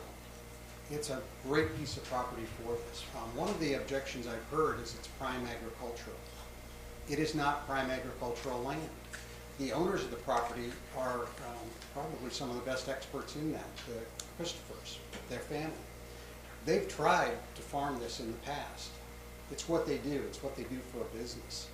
That property is not prime agricultural. They were not able to sustain crops on it that they would want and be able to generate income out of. Otherwise, it would have been in production for a long period of time. They could have made a lot of money off that lower portion of the property. It's been rangeland, and it's been in production of hay, and it's been a sparse hay crop for them most of the time. It is within the city limits. When you look at the parcel, what I want to make sure you understand is that the ranch house and the barn and the structures are in the county. They're on that separate 60-acre parcel on the back side. This is the 28, roughly, acres toward the front of the property. There were a lot of questions as to notices and those things, and as you know, I usually attend these meetings by myself, but I did bring a resource if you do need to use him. He is an attorney and charges by the word most likely, so if you do, please keep it minimal. But I did feel I needed some of his guidance on the legality of some of the things that have gone on tonight. With that, I want to say that I do appreciate you guys hearing this. My goal is to get to the next step. This is one of the early steps in the process. The next step is where we get to create a neighborhood, and it's a neighborhood that should fit within San Juan Bautista. The technical term I think I heard you earlier say was it should be San Juanish. Well, that's the goal, is to create a neighborhood in collaboration with the planning committee, or with the planning commission, that looks like, feels like, and should be in San Juan Bautista. That's my goal. That's where I want to get to. This is an early step, and I appreciate your efforts in it. If you do have questions, please feel free to ask Michael on any of that, but if I can answer any, I will. Thank you. Okay, we'll open the public hearing now. Do we have any people who want to speak? Yes, Al Rivero. Is this Wait, come to the... separate part? I was working on the other side, on the east side. On the Ribero side? Over that again? Yeah, the other side has been, We're not going to go. Table. We're not going for to the the time being, yeah, right. Mhm. If you want to speak at all, but understand that, well, why don't you come to the microphone here, podium. Okay, our action was going to consider both sides of the highway, and you live on the east side, I believe. Right. Okay, that part is not going to be under action tonight. If you want to talk about it in relation to anything, that's fine, but that is not, your property is not going to be part of any action by the Planning Commission tonight. Why? Because the state law requires that if you live within 300 feet of a project, you have an interest, a financial interest, or a conflict of interest. And so we have two planning commissioners tonight.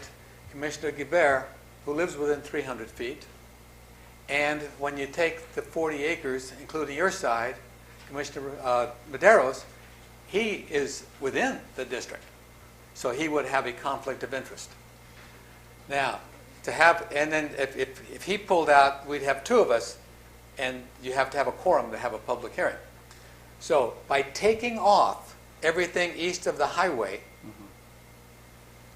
Mr. Madero, Commissioner Madero is not in the conflict of interest stage. So it's for his benefit, not mine. Well, no, all of you. No, it's for the city. We could not, actually, if he stepped out, I understand that. we're not in there. Well, I yeah, we understand could. that. But I mean, it was brought up to me that this was going to be a one-thing deal, and then Well, now it like I said, changed. if he pulls out, there's no deal at all tonight. And There- and I think the we answer, didn't- the We had answer, one- Al, We'll the get answer, that. Al, is if Georgiana Gillard was present tonight, she's ill, then it would be mute. Dave could recluse himself and we would go forward with the Oh, 40 okay, acres. okay. But So you because, guys are going to go over this maybe next month? yeah, we will Yeah. continue this and bring it back at the commission. But do you have any words that you want to share with us as far as in connection Well, with what we're talking about? Well, I'm totally against it.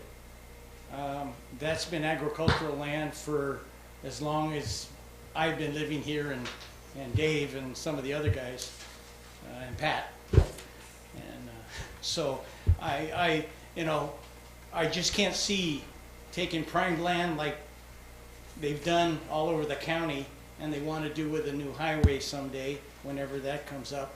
That's all prime land. Once you take it away, it's gone. You can't use it anymore. No matter if it's profitable for the city, no matter if it's profitable for the county. It hurts me to see it, and it bothers me that some people don't see it that way. They're for it. Thank you. Thank you. Stan, were you able to get the USGS maps? Were you able to get the USGS map? Or no, the... No, I wasn't. Soil conservation. Yeah, no, I wasn't. Okay. You know, We'll get that one for the next meeting. yeah. Okay, any other speakers? Just one small comment. The fact that was just noted that that land is not prime ag land, just because Don Christopher isn't farming it, you should ask the Lavanino brothers, and you should ask all the Lavaninos that have farmed tomatoes, that have farmed row crop, that have done everything. Excuse me, sir. So that Wait, is sir. prime ag land. The fact is... Would you please address the commission, Okay. not the audience? Yeah, the fact is that that it is prime ag land, since if the Lavaninos farmed there for eons, they've been farming tomatoes, which is known as extensive or intensive agricultural farming. The fact that Mr. Christopher does or does not want to farm does not give us, he's not the final authority on what prime ag land is. I think all of us have at least a smattering of intelligence to know that the Lavaninos are people who have been, who are of impeccable honesty, and they've been very successful. Everyone from Kei Kamimoto to the Lavaninos have been farming all of that area, and that area as prime land. Just because Don Christopher isn't farming it doesn't make it so that it's not prime land. Thank you. Can I explain something to you about the Lavanino property? Yeah, sure. The Lavaninos property never has had water on it to farm it in the first place. What they used to do is take the San Juan sewer water, run it to the top of the hill, put it in a tank, have a big pond up there, and they used to farm the tomatoes with that until the state come in and said no more farming. Well, in the old Because days, there's no water on that side of the property. okay, in the old days also, the Japanese farmers all up and down the San Juan Valley cultivated dry land garlic, and it was some of the best damn garlic that was ever raised. But that's not the way it runs anymore. Okay. Well, the only thing that you increase by providing water to it is you increase the tonnage. The quality and the quantity, all you're doing is increasing the quantity of garlic, not the quality of garlic. Okay, I want to read from the, You forgot sugar beets. Right. we had, there was a environmental document that was prepared. I want to read a section of it, even though we haven't approved it, but the facts are here. The project site is comprised of farmlands classified by the state as grazing land and farmland of local potential. No prime, unique, or farmlands of statewide importance are mapped as existing on the site.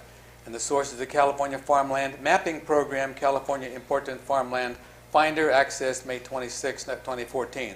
The project site is not under Williamson Act, that's the Williamson Land Conservation Act, And no forest resources exist on the site, which is composed primarily of open fields with a narrow strip of lower riparian vegetation. So that's, there are programs in the state that they want you to be, research-based. Like the Master Gardener program. These folks can't just give you nice folksy stuff. It has to be research-based information. This came off of the California Farmland Mapping Program. That's easily checked.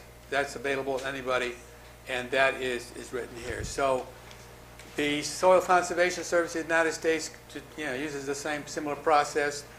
They have about 7 different kinds of soils. Class 1 and 2 is prime. Class 3 and 4 is the next level, and it goes on down. But this is what we're not doing, is taking prime agricultural land for auto production. Okay. More comments from the public? Yes. Would you call the next speaker? Caravan?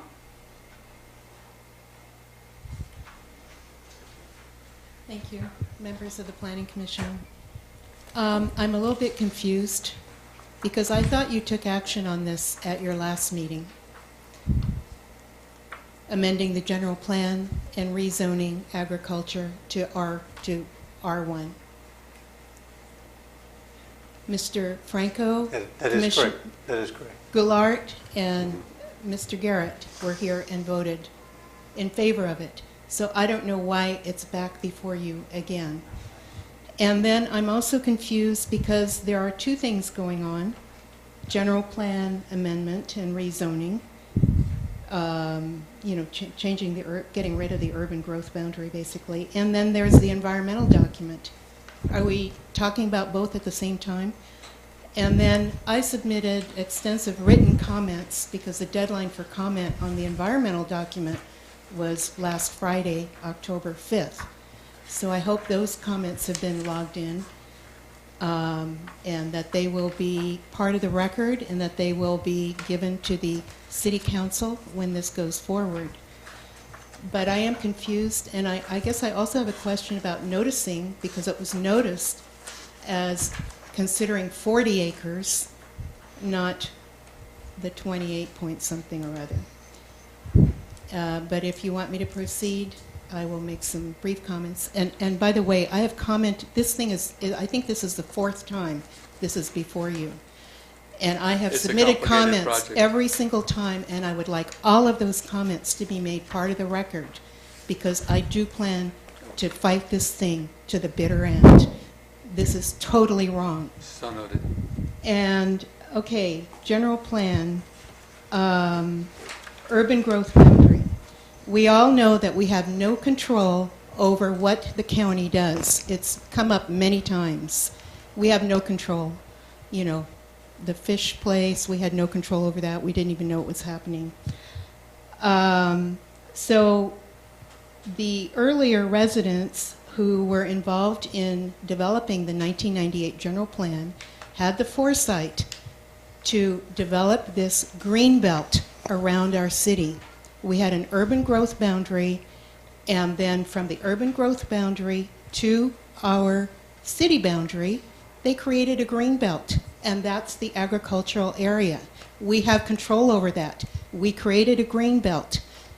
Our city is supposed to be walkable, compact. We're supposed to be doing infill development. And now you're going to give this green belt away to a developer to build a huge suburban housing development for commuters who are commuting to Silicon Valley, something that we can never regain back, and we have no control over what happens outside of our city boundaries. That's the first point I want to make. Secondly, I think it was alluded to earlier, historically our city has been very limited growth. We had a 1% growth ordinance adopted by the residents of this city. We're told that it's no good because of a case that came up dealing with another city. I haven't read the case, so I'm not familiar with it. But let's say it is not, valid. The Department of Housing and Community Development that requires us to have a housing element and to provide for housing to a certain degree Apparently they have, there's 3% growth ordinance, or 3% growth seems to be reasonable to them. That's something that's passable. If you look at the environmental document with the D'Ambrosio project, apparently there's something else coming online, another 50-some houses. There have been a whole bunch of other spec houses popping up throughout town. And now these 85 houses, that's a 27% growth in our city. That's crazy. That's not why we moved here. That's not why we love this town. We don't want to live in suburbia. We want to have a small town, walkable, with beautiful, hills, rangeland, and agriculture surrounding us. We only have control over that because it's in our growth, within our city boundaries. I've made a lot of other comments in my written comments, but I won't burden you with those at this time. Thank you. Can we confirm that the information was submitted to the appropriate people Yes, for the environmental review? Yeah, we have received her comment, and we will make that part of the record, and then it will be transmitted to the city council. Okay. So the record will be incomplete if it doesn't go up. Yeah. Okay. There's another. Oh, one moment, sir. So did you want to go with the response? We've prepared a response, and we've outlined the stuff. Just as clarifications, we've basically took and looked at the map, and the open spaces inadequately quoted in Caravanc's response and everything. The growth rate, to take a bird's eye view of lumping all the growth in one time frame in 1 year is erroneous. Each one of these developments have expressed, and you've approved where the development is going to occur over another multiple years. And so, and most developments build to a market assimilation or absorption rate where they develop so many homes and sell it, and then they move on. So each development will be phased into the community over a period of years. And if you look at the development scheme of things, is that it's not lumped as one fiscal year, but over a period of years. Now, a 3% growth rate sustainable over a period of years ultimately will come up to 27%, but not 27% in 1 year. That's, I can 3 minutes first, so you can have your 3 minutes. replying to my comment. this will be. Second. Can I just very quickly in response, in the documents that were provided, this project is supposed to be developed over 3 years. So they will scrape that entire land and prepare it in year 1. They'll build, and they'll build in 3 phases over a 3-year period. That's in the documents, in the environmental document. So that land is just going to be completely. Well, we'll hear from the developer later when we start dealing with other items. Sir. I do have a card there, I believe. Yes, John Freeman. Yeah, that's me. Hi, I'm John Freeman, 22 North Street. I've spoken before. I'm a little bit schizophrenic on growth.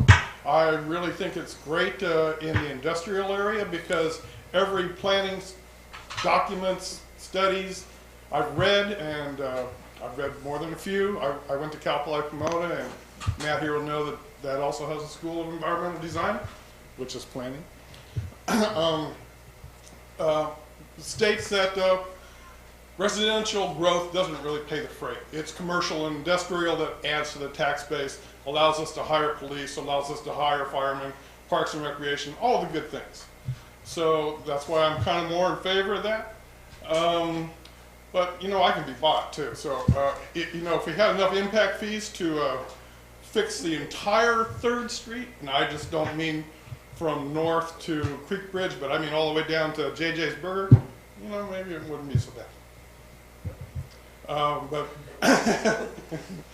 But on a serious note, I do think I agree, your car is a little excessive. You know, there's a lot of growth happening already. The D'Ambrosio above 3rd Street, down by Creek Bridge, and I still think 3rd Street down there is going to be a big mess. I've heard roundabouts. I've heard it's going to be 34 feet wide. I don't think that's wide enough. But then you're going to add another, 85 houses. That's 2 cars. That's 170 cars. Trips down to the post office every day. It's going to tear up 3rd Street even quicker. So, that's kind of where I'm at. Thank you.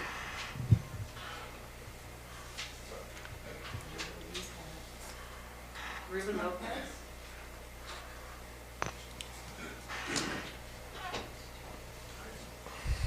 Totally confused here, all the back and forth stuff.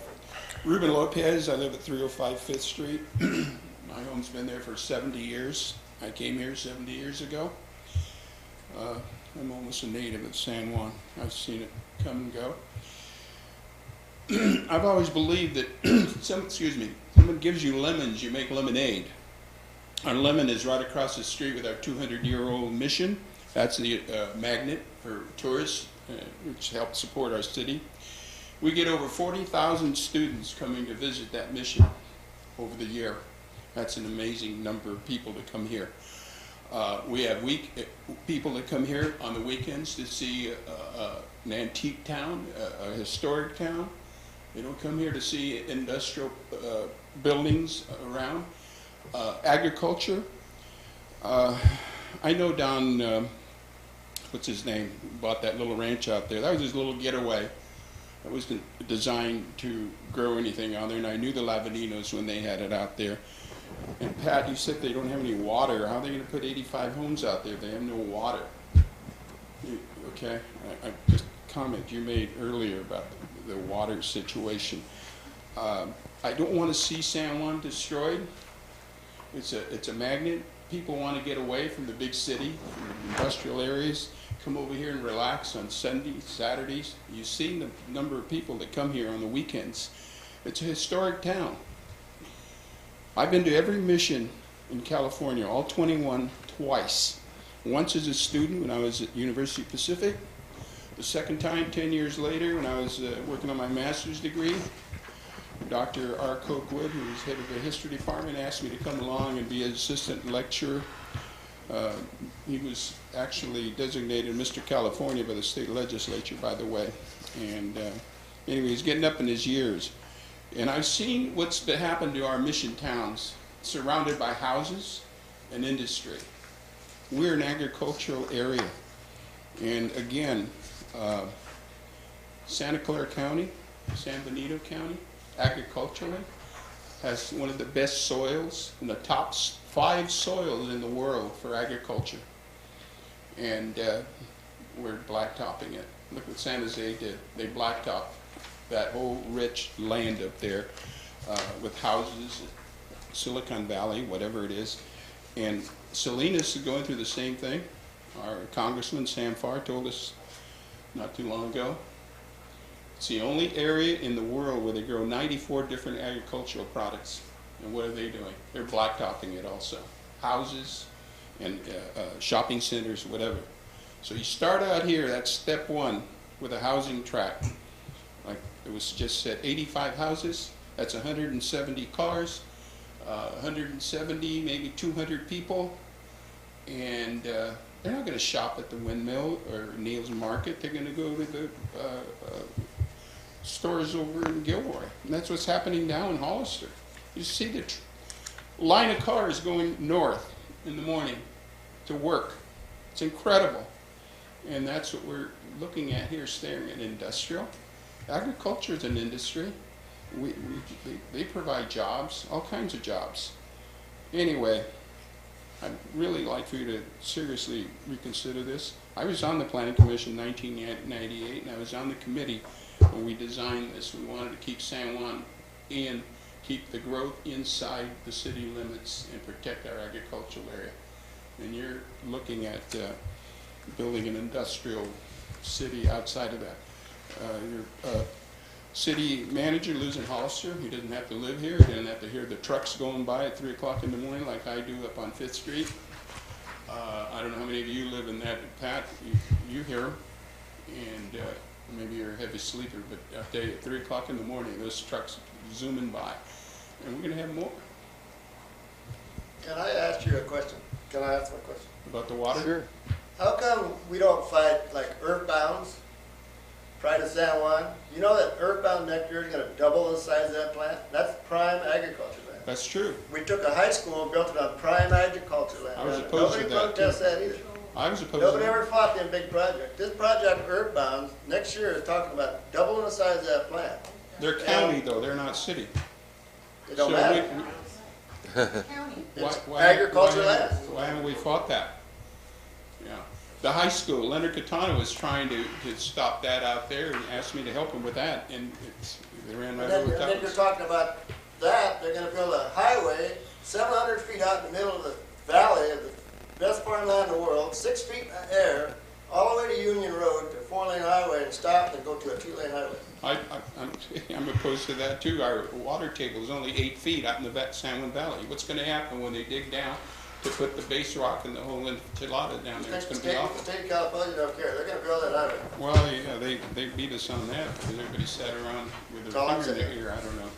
Anyway, I really wish that you would seriously reconsider and keep San Juan as a historic community, not a horror for the developers to come in and put houses all around us. I've seen the missions down south. I mean, they're all surrounded by housing tracts and cars and what have you. They don't even stand out anymore. You can't even find them, half of them. Thank you. Then people Thank there you. support the mission. What's that? Then people support the mission. How are they going to They're around support it. the mission? They have people living in little housing A lot of tracts. money all coming over. from people. Thank you very much. Yeah. Is there any other speakers? Yes, Eric? All right, well, I will Your first... name, please, for the Oh, record. I'm sorry, my name is Eric Redisef, I live on 3rd Street. I'm still kind of on the fence with this whole project. I guess my first question is tonight's vote that you guys are doing, does it have specifically to do with the project at Rancho Vista, or is it just changing the boundaries so that in the future that project can come to the table?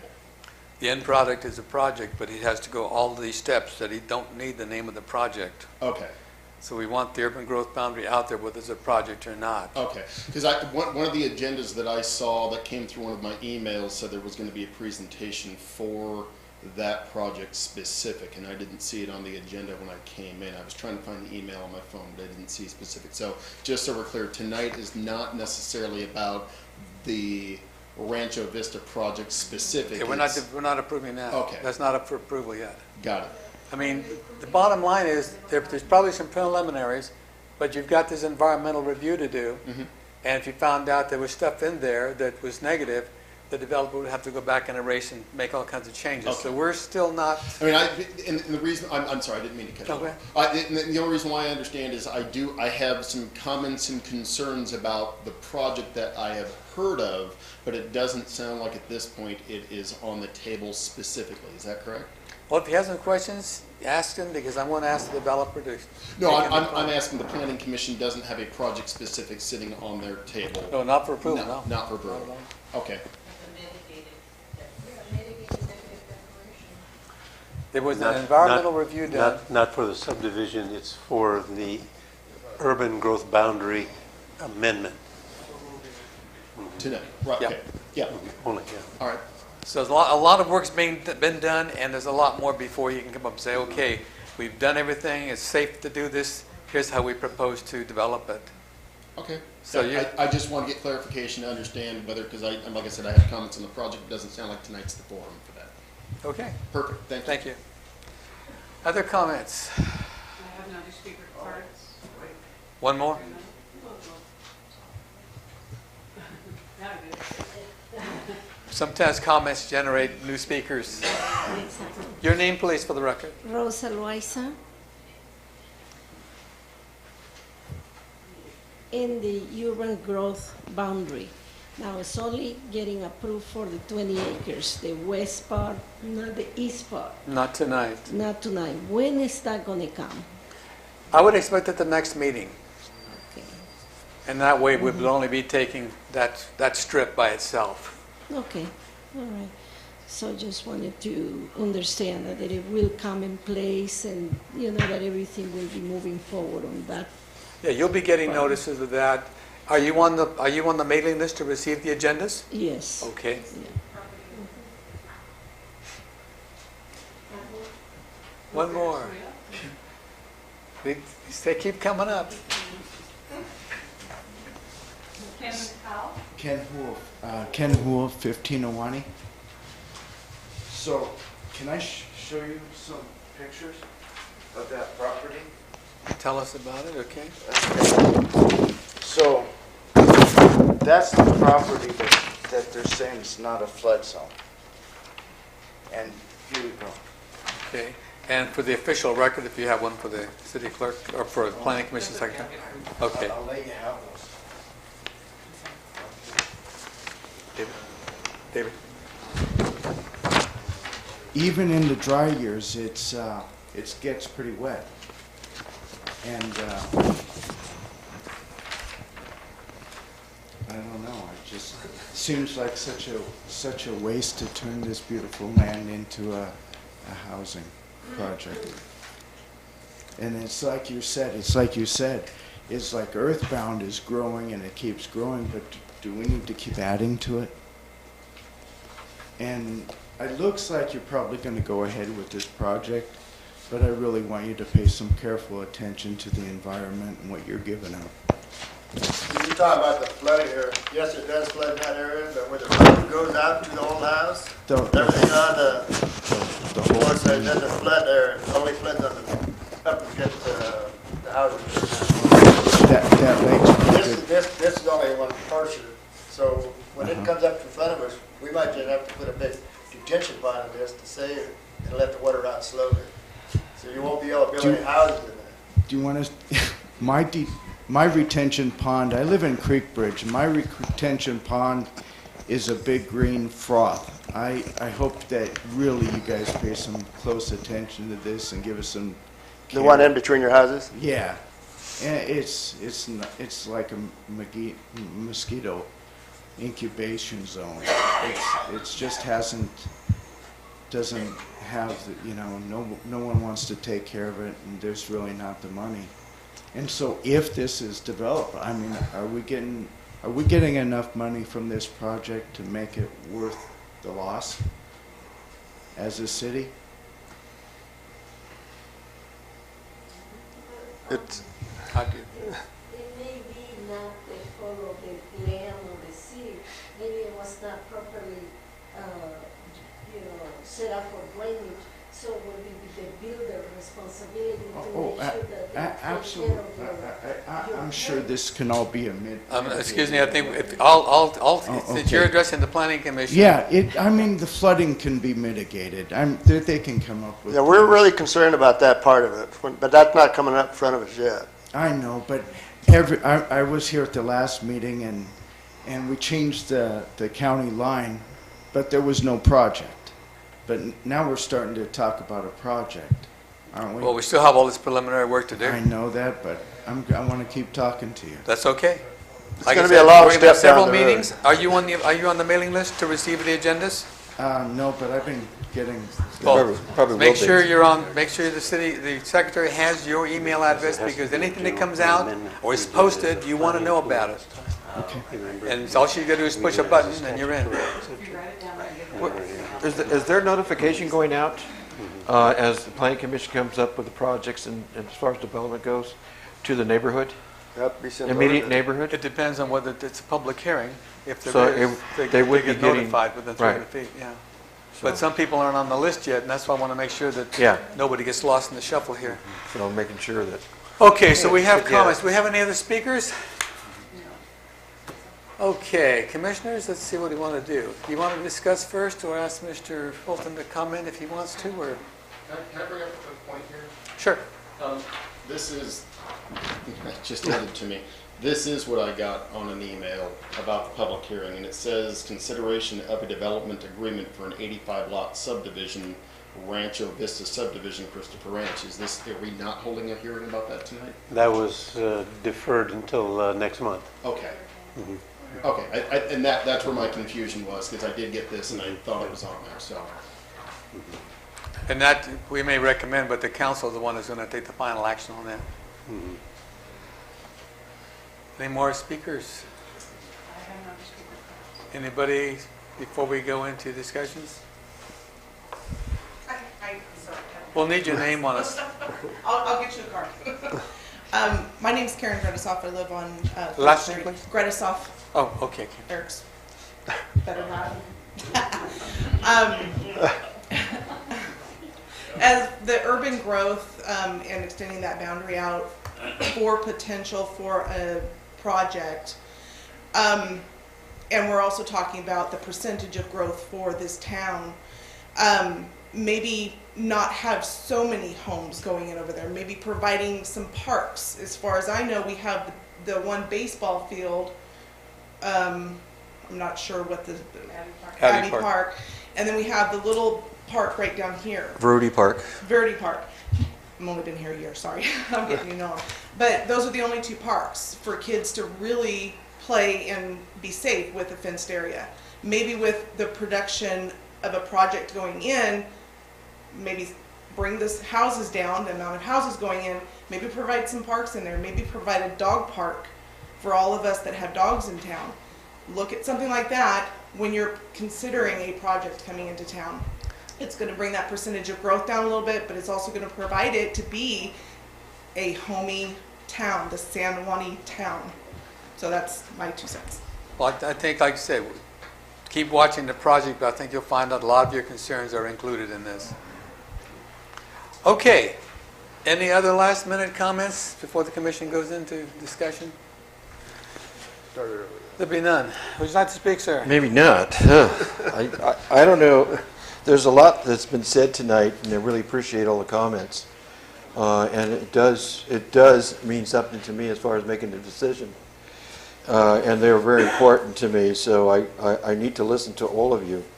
I wish there were more that were coming in to speak about this, because it's really important, because we're thinking about the future of San Juan Bautista.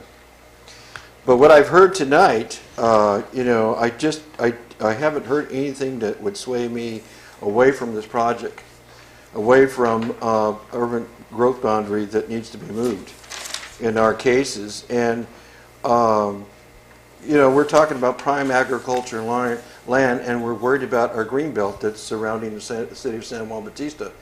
And I am just as much worried about that as you are.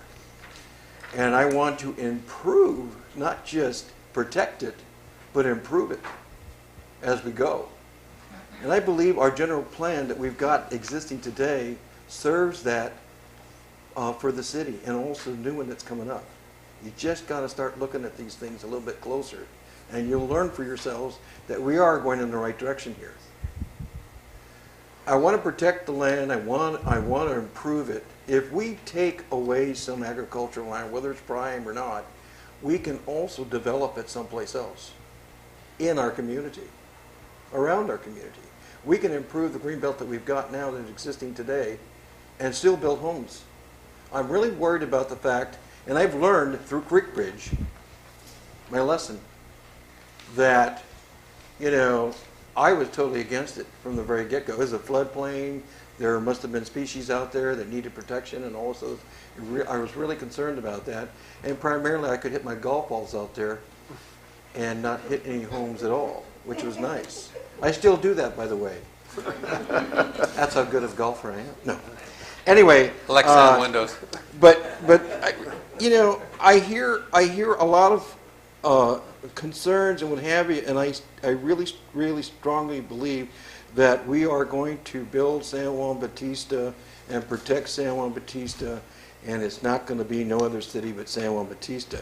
With its green belt intact, with its agricultural land intact, and I don't want just agricultural land. I want industry that comes in here to enhance that, to build upon that, to grow our community, to serve the state and our county with the best products and produce that we can build here. But we need people to do that too. And we need to invite those people who want to make this city the best city in the world and keep the architectural design, whatever, preserve its history, its background, everything. This is what we want to do. I believe our general plan serves that, and the new one does that too. And that's why I'm in favor of going forward with this. You've taught me through Bridge Creek, you know, and it's not urban sprawl, by the way. I'm glad nobody brought up the words urban sprawl today, because this is not urban sprawl.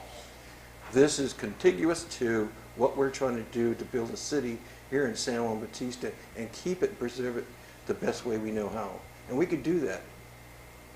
And we're doing that today, and I really appreciate that. Thank you.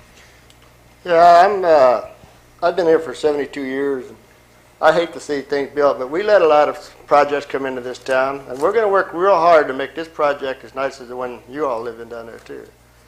And we got a lot of work ahead of us to make this thing come out right. So we're going to work hard on it. That's all I can tell you. Okay. I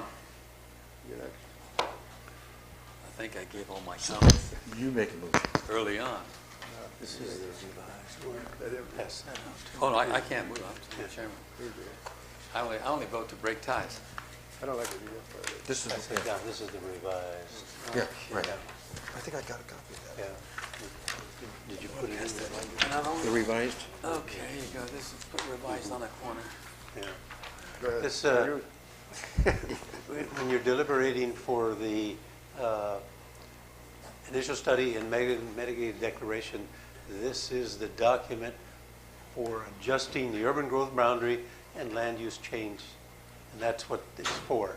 It's not for approval of the project. You will not approve this for approving the project. Right. It's just for approving this thing here. This resolution I just passed out, I made comments in the findings, all through the findings, where I've identified the draft of the 2035. Wow. I made comments in the findings of the draft 2035 general plan, its policies, objectives, and goals. I have deleted that because the proposed 2035 general plan is not adopted. It's being reviewed environmentally, and it's going to come back to the Planning Commission and the City Council and the public for the final approval. So the resolution that I passed out here deleted all references to the 2035 general plan. Okay. What resolution is this one? 20. Oh, this is 20? Oh, is it 20?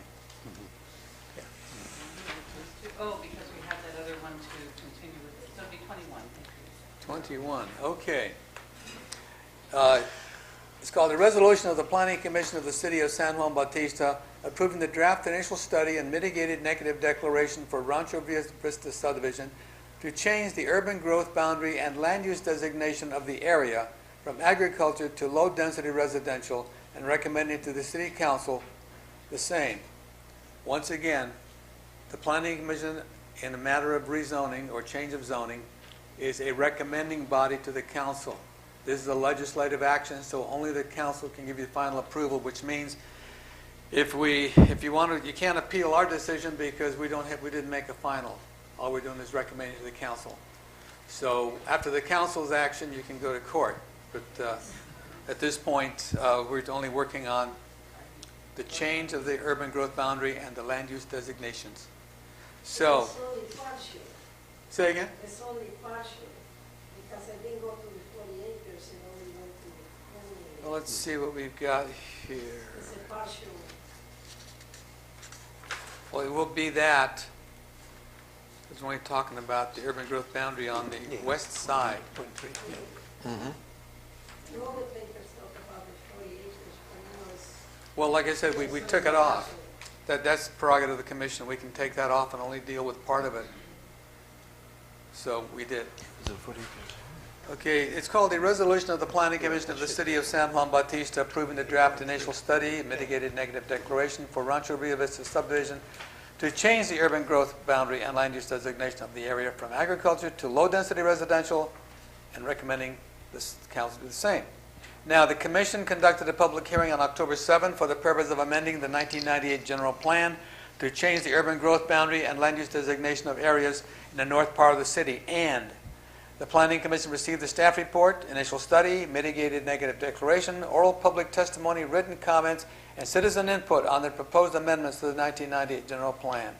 And whereas the Commission reviewed and considered all the information presented, considered all information that was presented during oral public testimony, citizen input, and written comments to amend the 1998 general plan, and upon evaluating the proposed amendment for consistency of the goals, objectives, policies, and programs of the 1998 general plan, and in light of the whole record before the Commission, that there is sufficient evidence that the amendment of the 1998 general plan to change the urban growth boundary and land use designation from agriculture to low-density residential will promote the outward and orderly growth of the city and have less than significant impact on the environment of the surroundings and immediate area.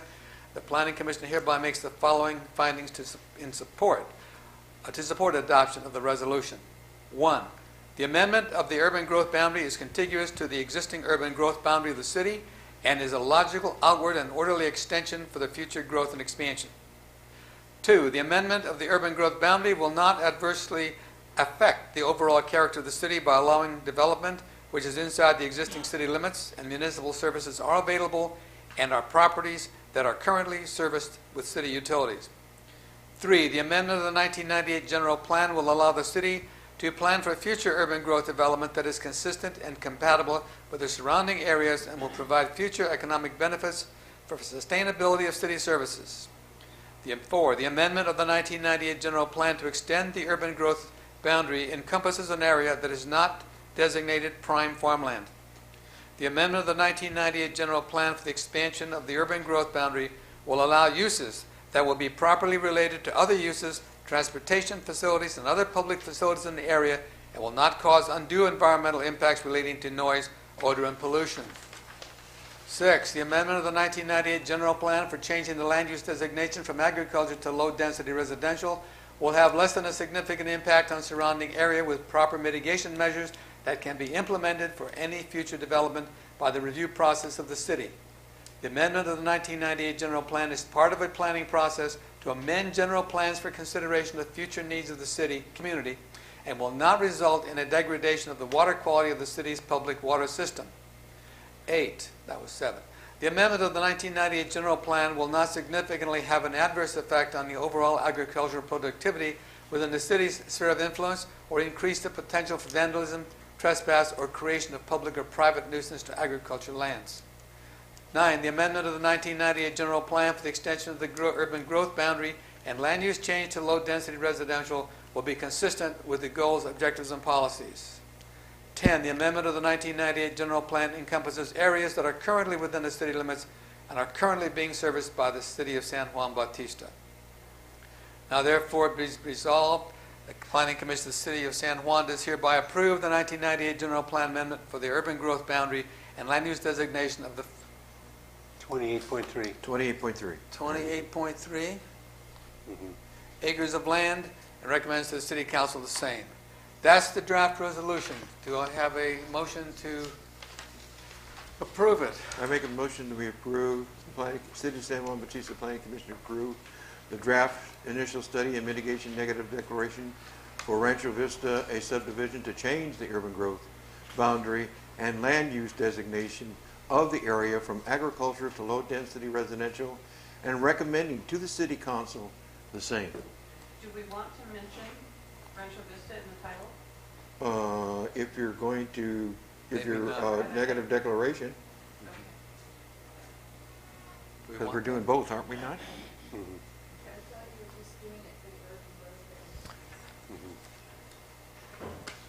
Are we good? We have a motion before the commission? Is there a second? It's in the title of the mitigated negative declaration. And the mitigated negative declaration is in the served vote. We're going to do that too as well. Yeah. Yeah. We have a second to the motion. Commissioner Garrett, we call for a vote. Commissioner Rivera is absent, Commissioner Duarte is absent, Commissioner Garrett, Aye. Commissioner Medeiros, Aye. Commissioner Franco? Aye. All members of the commission being present, the motion is stated by the maker passes unanimously 3-0-2.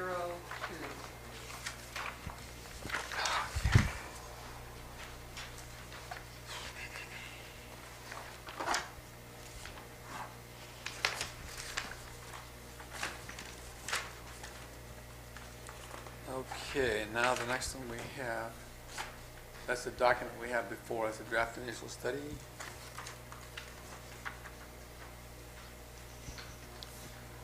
Okay, I'll be right. I'll just stay that one. Okay, that's the next one.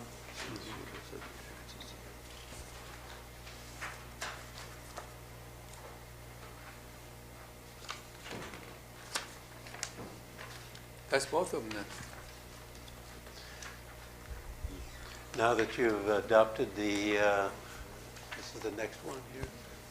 Now that you've adopted the initial study and mitigating declaration to change the general plan, a resolution of the Planning Commission of the City of San Juan Bautista amending the urban growth boundaries and land use designations of the 1998 general plan for 28.3 acres in the northern part of the city and recommending to the city council. What number are we going to give this one? 22? 22. Oh, good. Okay. I just enjoy reading. But you know, if we don't say all these things in the proper format, we're setting ourselves up for a hit. All these things, if they're ever challenged, they're going to look at the record. The law said this, did you do it? The law said that, did you do it? And they go right down the line. And I was wrong. This is not a legislative thing because there's no, it's a general plan amendment, not a law being put in here. It's a policy. Okay. A resolution of the Planning Commission of the City of San Juan Bautista amending the urban growth boundary and the land use designation of the 1998 general plan of 28.3 acres in the north portion of the city and recommending to the City Council. Whereas the Planning Commission conducted a public hearing on October 7, 2014 for the purpose of amending the 1998 general plan. And whereas the Planning Commission conducted the public hearing and received the staff report for an urban growth boundary amendment dated October 2014, oral public testimony, written comments, and electronic communications and citizen input on the proposed amendment to the 1998 general plan. And whereas the Planning Commission reviewed all information presented at the hearing and considered the oral testimony, citizen input, and all written comments and emails for the amendment of the 1998 general plan and evaluated the proposed amendment for consistency of the goals, objectives, policies, and programs of the 1998 general plan.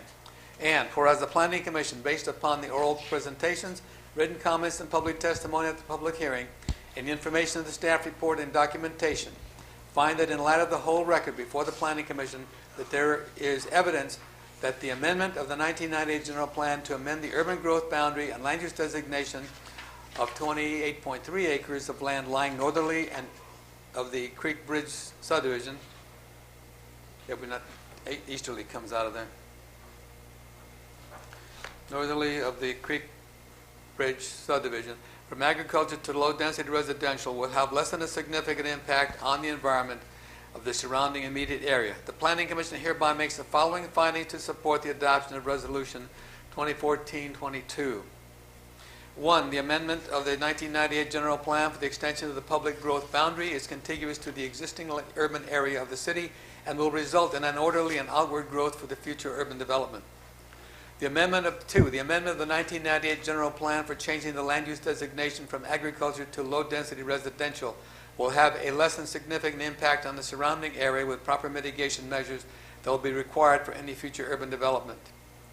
3. The amendment of the 1998 general plan will not significantly affect the total acreage of agricultural lands within the city's sphere of influence or increase the potential for vandalism, trespass, or the creation of public or private nuisance on private, public, or agricultural lands. 4. The amendment of the 1998 general plan of the urban growth boundary is a proactive planning tool that will enable the Planning Commission to plan for future development within the area so will not result in degradation of the water quality of the city's water system. 5, the amendment of the 1998 general plan will not result in reduction of public access to public properties and facilities, provided that access does not infringe upon private property rights. 6, the amendment of the 1998 general plan will allow the city to plan for future urban growth development and is consistent and compatible with goals, objectives, and the surrounding areas that are within the city's existing city limits and service capabilities. 7, the amendment of the 1998 general plan will not result in any increased requirements or restrictions upon agricultural practices of prime farmlands. 8, the amendment of the 1998 general plan will allow uses that will be properly related to other uses, transportation facilities, and other public facilities in the area, and will not cause undue environmental impact relating to noise, odor, and pollution. 9, the amendment of the 1998 general plan for extension of the urban growth boundary and change to the land use of the area will be consistent with the goals, objectives, and policies of the 1998 general plan for future urban development. 10, the amendment of the 1998 general plan to extend the urban growth boundary encompasses an area that is not designated prime farmland. 11, the amendment of the 1998 general plan encompasses 28.3 acres of land that is currently within the city limits and is being serviced by the city of San Juan Bautista. Now therefore be resolved that the Planning Commission of the city of San Juan Bautista hereby approves the general plan amendment of the 1998 general plan, changing urban growth boundary and land use designation of 28.3 acres of land, and recommends to the city council the same. And we passed and adopted if the vote goes right. So that is the draft resolution for the actions that we've been reviewing. Is there a motion before the commission?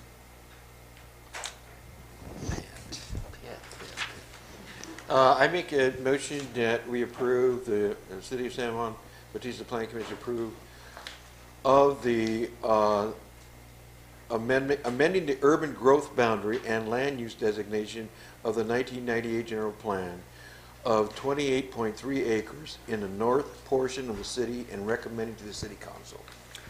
Is there a second on that motion? I'll second it. We have a second. The secretary will be the take a vote. Call the Commissioner vote. Guevara is absent. Commissioner Gallardo is absent. Commissioner Garrett. Aye. Commissioner Medeiros. Aye. Commissioner Franco. Aye. All members of the commission being present, the motion as stated by the maker passes unanimously 302. Can I record these next time? Just push the button and let it all come out. Okay, that's takes care of that part.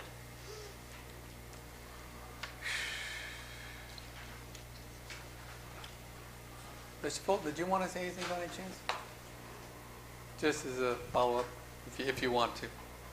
Well, I appreciate all the comments that I did hear tonight from all residents, from the Planning Commission, and from everyone else. And I do look forward to the opportunity to take the next step where we get to present a neighborhood to everyone and get the proper feedback, design it the way we hope it, the way that San Juan is going to want it to look and feel. And with that, we know that the city needs infrastructure improvements, and we're going to have to be a huge part of that for this thing to go forward. We're well aware of a lot of the constraints that are out there. Look forward to working with you. Thank you. Thank you. Okay, commissioners. Where's Commissioner Guevara now? Commissioner Guevara. Sleeping?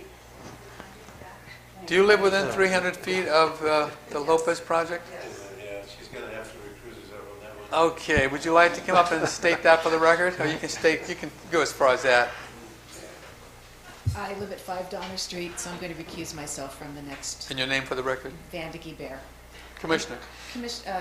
Deputy City Clerk, could you, rather than call it absent, should it be abstain? Or is there a better? I think that you Recuse. No, you didn't abstain. You didn't act on it at all. Abstain means you were there and you had an option. Okay. You stepped out. Continue to. Okay, commissioners, we have the three of us. We still have a quorum. You don't live within 300 feet of these folks, do you? What's that? You don't live within 300 feet? You don't live within 300 No. feet? Okay. Let's go now to item 5C. The commission will consider an approval of a minor subdivision, 2014-901, consisting of a 14,232 square foot parcel of land at 1113 3rd Street. Applicants are Manuel and Mary Lopez. We're going to be looking for and approve a resolution adopting a categorical exemption under Article 19, Section 15315, Minor Land Division of the California Environmental Quality Act for a minor subdivision, and recommend the council. We're going to look to a resolution approving a minor subdivision and a tentative map with conditions of approval and recommendation of council. And 3, considering approving the rezoning of the property from medium-density residential R2 to low-density residential R1, and recommend to the council. The rezonings is a legislative act, and the council only can approve the minor subdivision. So let's get to my packet here.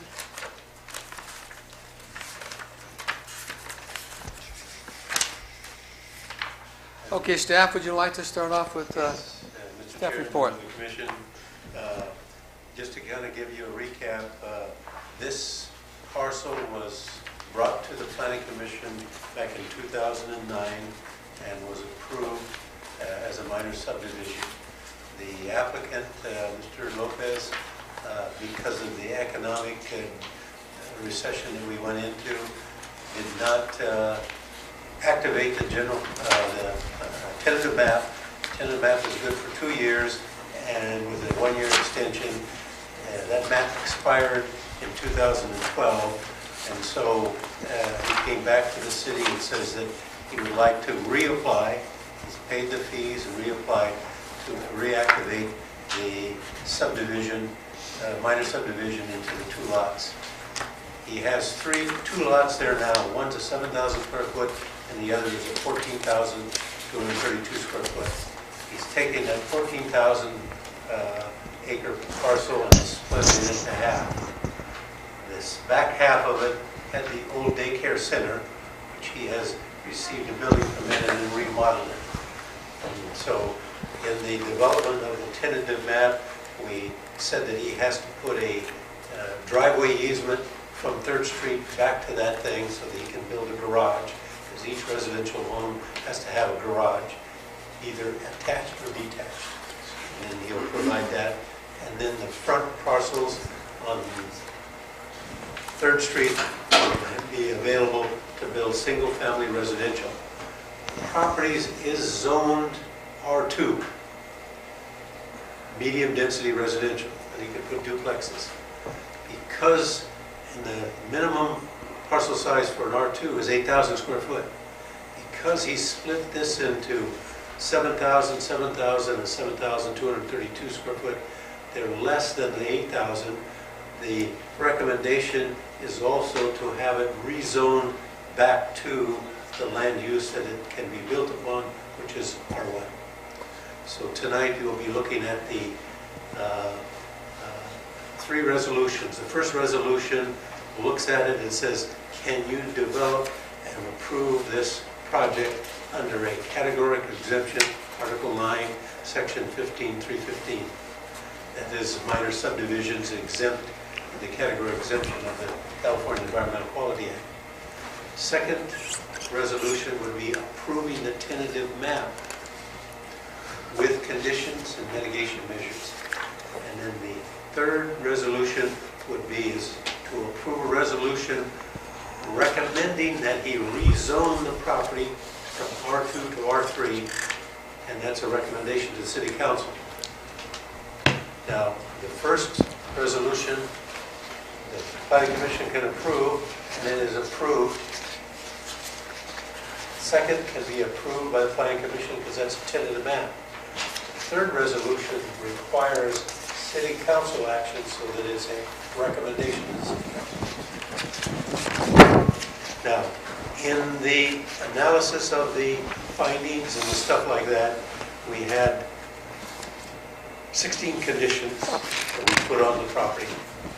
Okay, and those are standard conditions where he records a parcel map, he enters an agreement, a whole harvest agreement, he submits a grading plan, he constructs the driveway to city standards, he applies for an encroachment permit. He installs sewer, water, and underground electrical to the parcels. The applicant enters into a whole harmless agreement.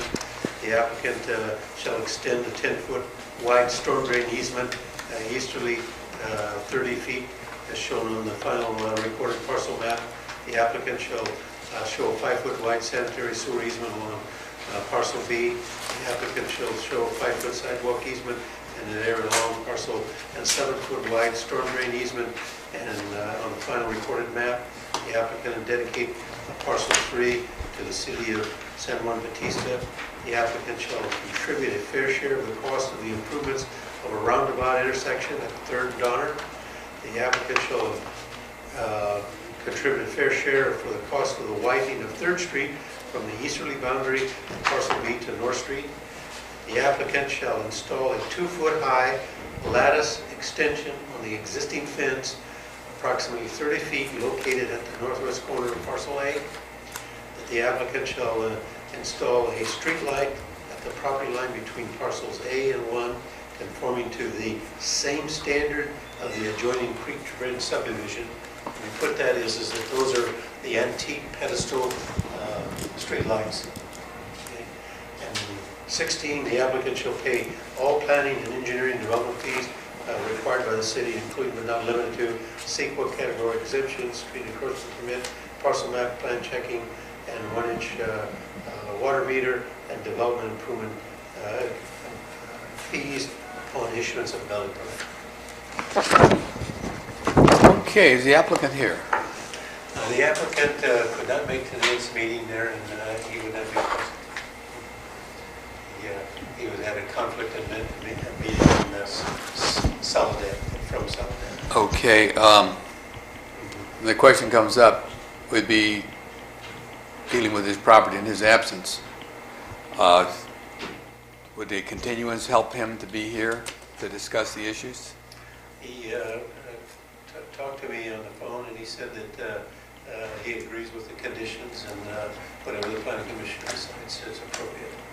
Okay, because I'd hate to have to move on it and then have him appeal because he didn't know some or we didn't tell him. Yeah. He got a copy of the staff report last week when we set the agenda out. Okay. Currently, he has remodeled the old daycare center, fixed that up, and then he has also installed a masonry fence in between parcel 1 and the daycare center. That has resulted in a fence that is higher than the adjacent property directly to the north. And that is why I put in condition 14. I asked him to do that. He was agreeable to it. Now he's going to put an extended lattice boot on that so that it will be equal to the height of that, that the owner there will not be impacted by the site of the masonry fence sticking above hers. Is there are they building a fence now down along the front sidewalk? Yes, yeah. And that can't be, I met with them and he wanted to put a stucco masonry fence along the front, right behind the sidewalk, about 6 inches, and it's going to be no more than 3 foot high. Now, is there a creek running through that property, or did they change? That changed it, yeah. And they're extending storm drain 30 feet there to accept the 2 parcels that are coming off First Street that drain into that. Now, what about sewerage, the pumping station, or? The daycare center has a gravity feed out to 3rd Street, and the 2 front parcels will be have a sewer lateral that will gravity feed into the sewer main. When they were remodeling the daycare center, we shot the grades on there to make sure that that adequate flow from the daycare center out to the street. They put it into a house, right? Yes. Okay, I've got one comment. I have no problem with the division of the land, but I'd have a problem, and I have had a problem with the width of the street. And at the time that they put in the daycare center, they should have done dedication and improvement along 3rd Street to bring it to the size of the existing 3rd Street.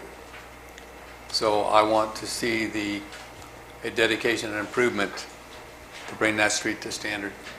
You're talking about this particular parcel? Yeah. Well, See- there, you got an existing sidewalk there already, curb. Oh, we're gonna gutter. take it out. Yeah, no, the basic curb was 19 feet, normally it's 20 feet. And then he put the curb, sidewalk, and the 7-foot easement on an easement. He didn't dedicate it.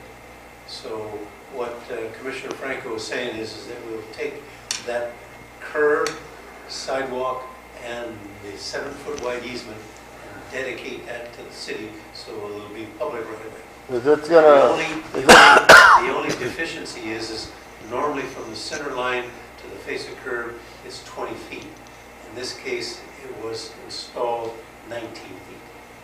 So it will be substandard, but then we will get 19 plus the 7 feet, so it's going to be 26-foot half-street. is this gonna affect the turnabout you're planning on putting in this area? No, it should help the turnaround, because it's going to give more public You're gonna right. put it more this way then? See, we had a lot of comments when we were talking about the D'Ambrosio project, about how narrow that thing was and the speed of the trucks. We took care of the speed of the trucks, and I presume we'll probably take care of the guys bringing in dropping stuff off anyway. They're gonna enlarge this road this way. Yes. And then this one's gonna have to come off the corner right there. That's one of his dedications, but my thought was, let's get whatever we need to get a half street on his side, and we'll pick up a half street on the other side, and we'll have a whole street, because And the half street on the D'Ambrosio will be 20 feet to the face, so from curb to curb, it will be 1 feet less than 40 feet, it will be 39 feet wide. Now, is the electrical going across the top? Are they gonna put all that underground on the new subdivision or part of his Part too? of the D'Ambrosio, and this one here will contribute into the undergrounding of that. so I think, again, he should have done dedication and improvement at the time he did this first thing. Right. I don't know how they got away with it, but Yeah, we this do it was right the bad. second time. It should have been done when the 2009 approval was done, it was not. Yeah. This time here, we will correct that. See, and it's, bottom line is you're asking for something, there's exactions to go with it. Okay. So, That's the only real concern I had. Again, I had no problem with making 3 lots out of that. so The lot that size- condition you're asking for, is that one of the numbers in here? Staff confirm that? Yeah, that would be under 11, the applicant dedicate parcel 3 to the city of San Juan and a 7-foot strip along 3rd Street. And that's 11, item 11. 11, yeah. Yeah, We'll add that. okay. All right. We're ready to take it out. They can widen the street and have one nice paved curb gutter sidewalk of standard size. I think this is important because we're putting too much out here, and all you're going to do is get the greater traffic congestion. So let's plan Yeah, as we go. no, I just know, because there's a lot of stuff existing there right now, and the fence is going in too as well. Yeah. 'Cause So- we're gonna, that 3rd Street's gonna be a big issue when we come across all this stuff. Okay. And I think it's consistent with the planning commission's policies is that we're going to hold developers to the standard. They have to put those improvements in. We've treated the D'Ambrosio, we're going to treat this speed as well as any other future development. See, and no permits will be issued until everything has been complied with. So we're not talking about, well, I'll get around to it someday. You get around to it now, and then Yeah. you can use the property. Okay. And the city will be better for it. Okay, so let's, got a whole bunch of stuff on this one. Oh, hey, this is a public hearing. Keep forgetting these items.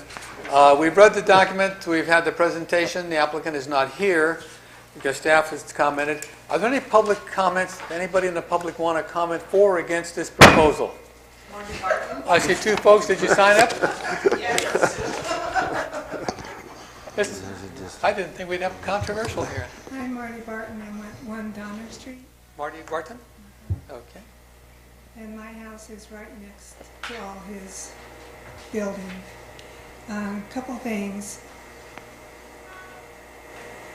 With the lattice work that's going to be put onto my fence to raise it, I would like to make sure that it's done with my approval and not just come home from work one day and find my fence kind of. He will need a wrapped building, up. he will need a building permit because the fence is over 6 feet high. Yeah, and because that's a boot and everything, I told him that he's going to have to submit me plans to show that it's structurally adequate. And when I get those plans, then I'll forward them to you so you can look at them. Great.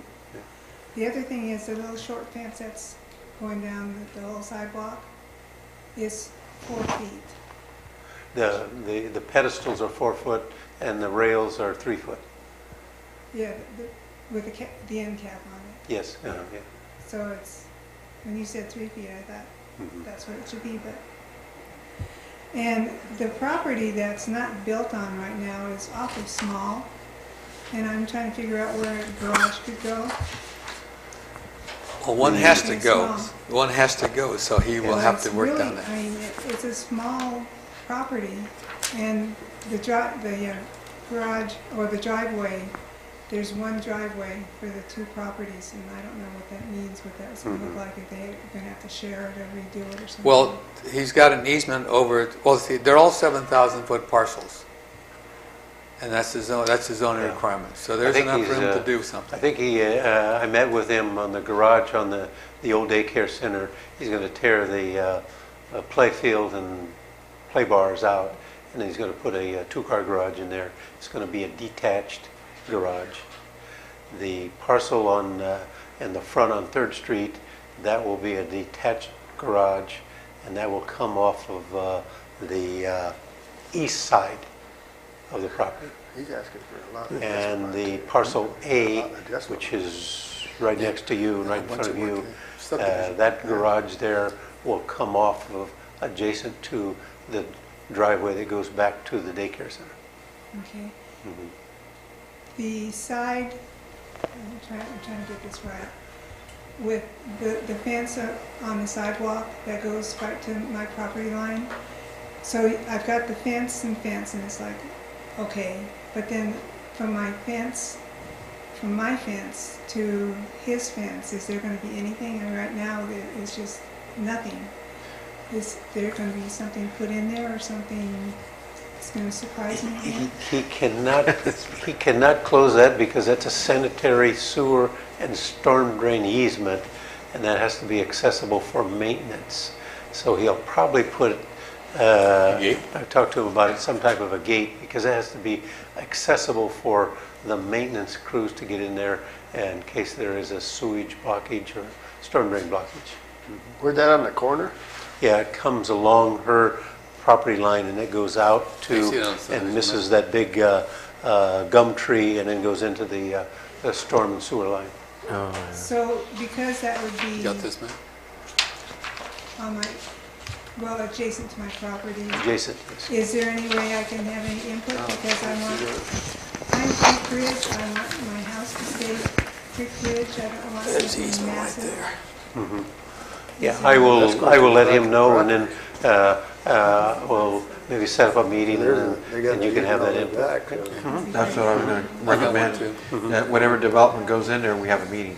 Yeah. Through the planning commission, of which you're. So this house is back here, right? Yeah.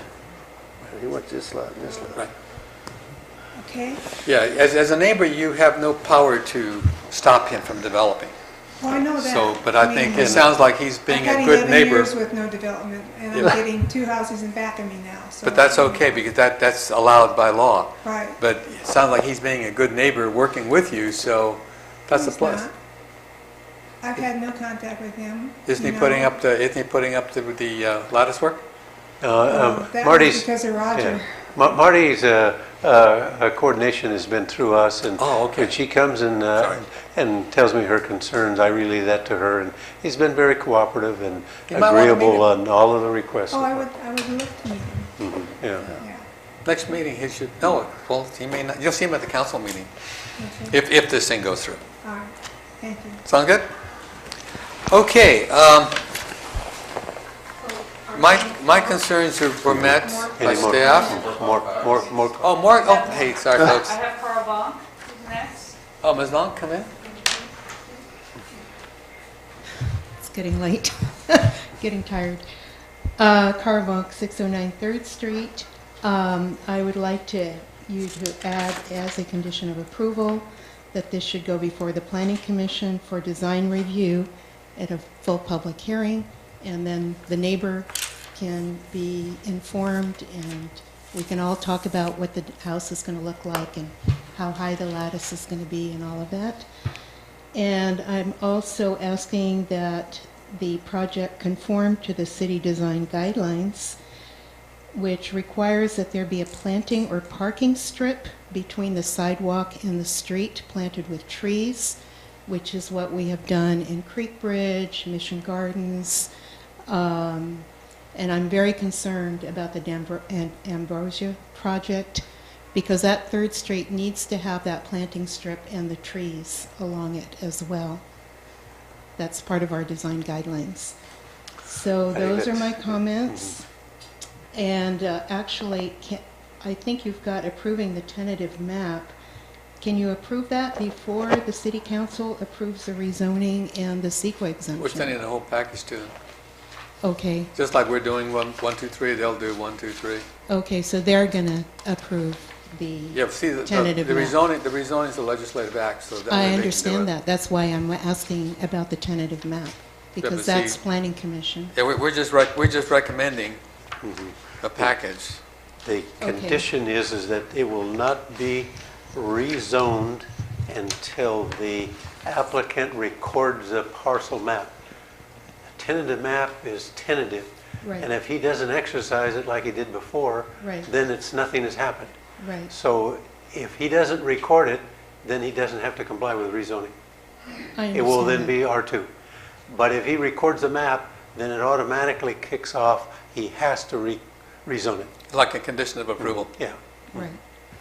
But I guess my point was tentative map approval. It's my understanding that's a Planning Commission That is a planning commission item, action, yeah. not a city council action. That is item. correct. Okay. I stand corrected. So, you know, I guess they're approving the tentative map, right? Because only- you can't approve it Yeah. before the city council takes these other actions. The only thing that the city council approves is the final map. Right. Okay, thank you. Okay, I understand we have 2 other speakers. Yes, Eric Gredisov. Close enough. Exit mark. My name is Eric Gredisov. I live at 1108 3rd Street. I live right next door to the former preschool. First of all, I apologize to Roger. He had invited me to come down and look at the maps. I just have not had the time. This is the first I've learned that the front of that current property is going to be shoved a home. It doesn't seem like it's going to fit, but I'm no architect. What I can tell you is, for lack of a better term, the Great Wall of China has been assembled that I can clearly now see from my windows in my house. I've got a gigantic wall going right across the front of the current property at the sidewalk line. It's unsightly. I'm concerned about the direction in which any new homes might be going, they're going to be going onto those parcels and how they're going to look. Right now it seems to be everything is large and big and huge. We've got huge pillars on a stucco fence. I'm also very concerned, if this is approved, of the timeline in which it will take. The current remodeling of an existing home has taken them over a year, and they're still working on it. It just seems like the progress of the current project is drawing out, and I'm concerned that any new homes that go on there are also going to draw out. It's going to sit vacant and then draw out, sit vacant and draw out.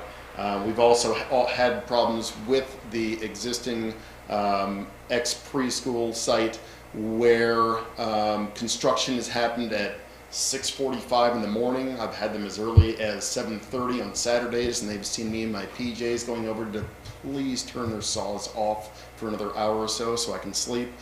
These are my concerns with that project. 3rd Street is also going to be an issue. It's not just this project. It's not just the D'Ambrosio project. It's also the new project that is going to be proposed for the Rancho Vista. 3rd Street is already an absolute mess and disaster as it is. I understand that it's going to be widened by the D'Ambrosio project, but I'm not sure how you're going to, you've got these 3 homes that are now going to funnel into it. We've got 27 homes up top that may or may not go in. I understand they're second guessing doing anything up there, and possibly another 85 homes all funneling down an extremely narrow street that we already have an extremely huge problem with speeding on and no enforcement whatsoever. Those problems need to be solved before we add 3 homes. I was hoping to do it before 27 homes got approved. Certainly it better be done and solved by the time we get another 85 homes funneling down 3rd Street. Those are my concerns. I'm really concerned about shoving this many homes on that parcel. It just seems long and narrow, and quite honestly, unfortunately I wasn't around when the permit was pulled for the remodel, but if I had known that a fence that large was going to be built, I probably would have thrown an objection, and I just hope that whatever is built in the future doesn't follow those same lines. Thank you. Well, first off, like I said, we have 3, you can sit down. Okay. We have 3 lots here. They're going to be 7,000 feet each.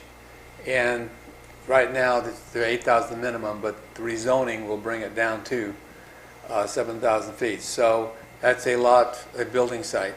How he sets that house up is going to have to be determined by the setbacks by the city and working in the middle.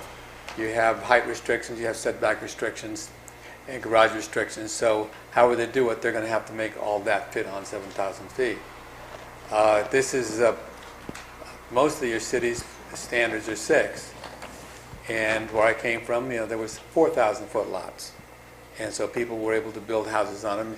Granted, over here it's nicer to have more room. But so the issue of the size of the lots is pretty well established. He has, if this goes through, he will have the right to build on them. Granted, there may be other conditions and requirements of the city, fine. But the bottom line is, if they're not met, permits aren't issued. And that architect design will be in front of us and say, hey, the law says this, you don't comply, you can't get a permit. But the project here would create the 3 lots. And then whoever gets them, whoever buys them, will have to comply with all the city's regulations. It's that simple. I mean, in the past, maybe they didn't require guys to comply, but this is New San Juan.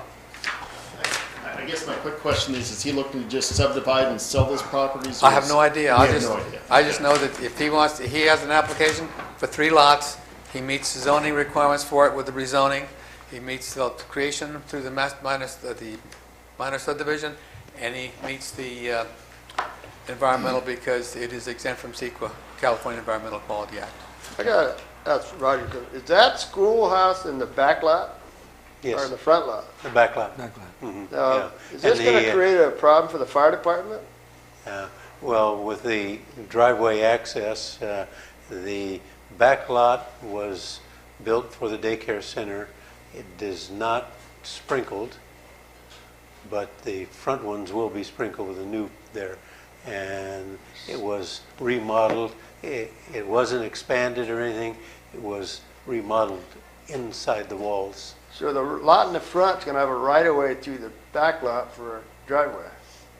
The lot in the back, the daycare center will have this lot here will have a easement through the front. Yeah, this is a right-of-way right here. That's a right-of-way to this lot. for it to access the back lot. So This one is off of 3rd Street, and that one's off of 3rd Street. Right. This is like a flag lot, I except know it it's is. an easement, not a property owner. Mm-hmm. But you're going to make that lot pretty small with that driveway. Yeah. Well, that's whoever buys it's going to have to build a house in accordance with regulations, and you can't build on an easement.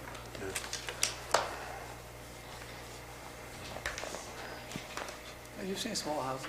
It's jamming them in there pretty tight. Yeah, but the lot size wise, though, they're all in that bracket. The 2 of them 7,000, and one's going to be smaller than that. With the easement. Well, there. legally he's 7,000. Yeah, with the easement. Yeah. Okay. Now. one more, sorry. Oh, hey. Okay, so I'm Karen Gretasoff, 1108 3rd Street. Some of this you're probably going to hear repetitive because they're my concerns as well. My biggest concern and what I was hearing here from what Roger was saying was that he's giving up a portion of the sidewalk and the curb to the city. He's dedicating it to the city. He's dedicating it to the city. We'll make it public property. My biggest concern is that front fence. It goes up to her proproperty, which I understand there's going to be probably a fence put in there or proposed fence. I haven't or seen the fence, I'm gate or sorry. whatever.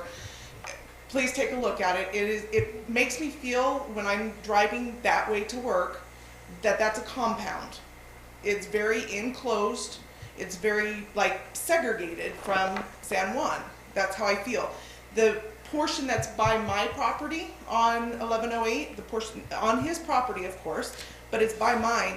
It sticks out so far right up to the fire hydrant that when you're looking down from my driveway, you see his fence.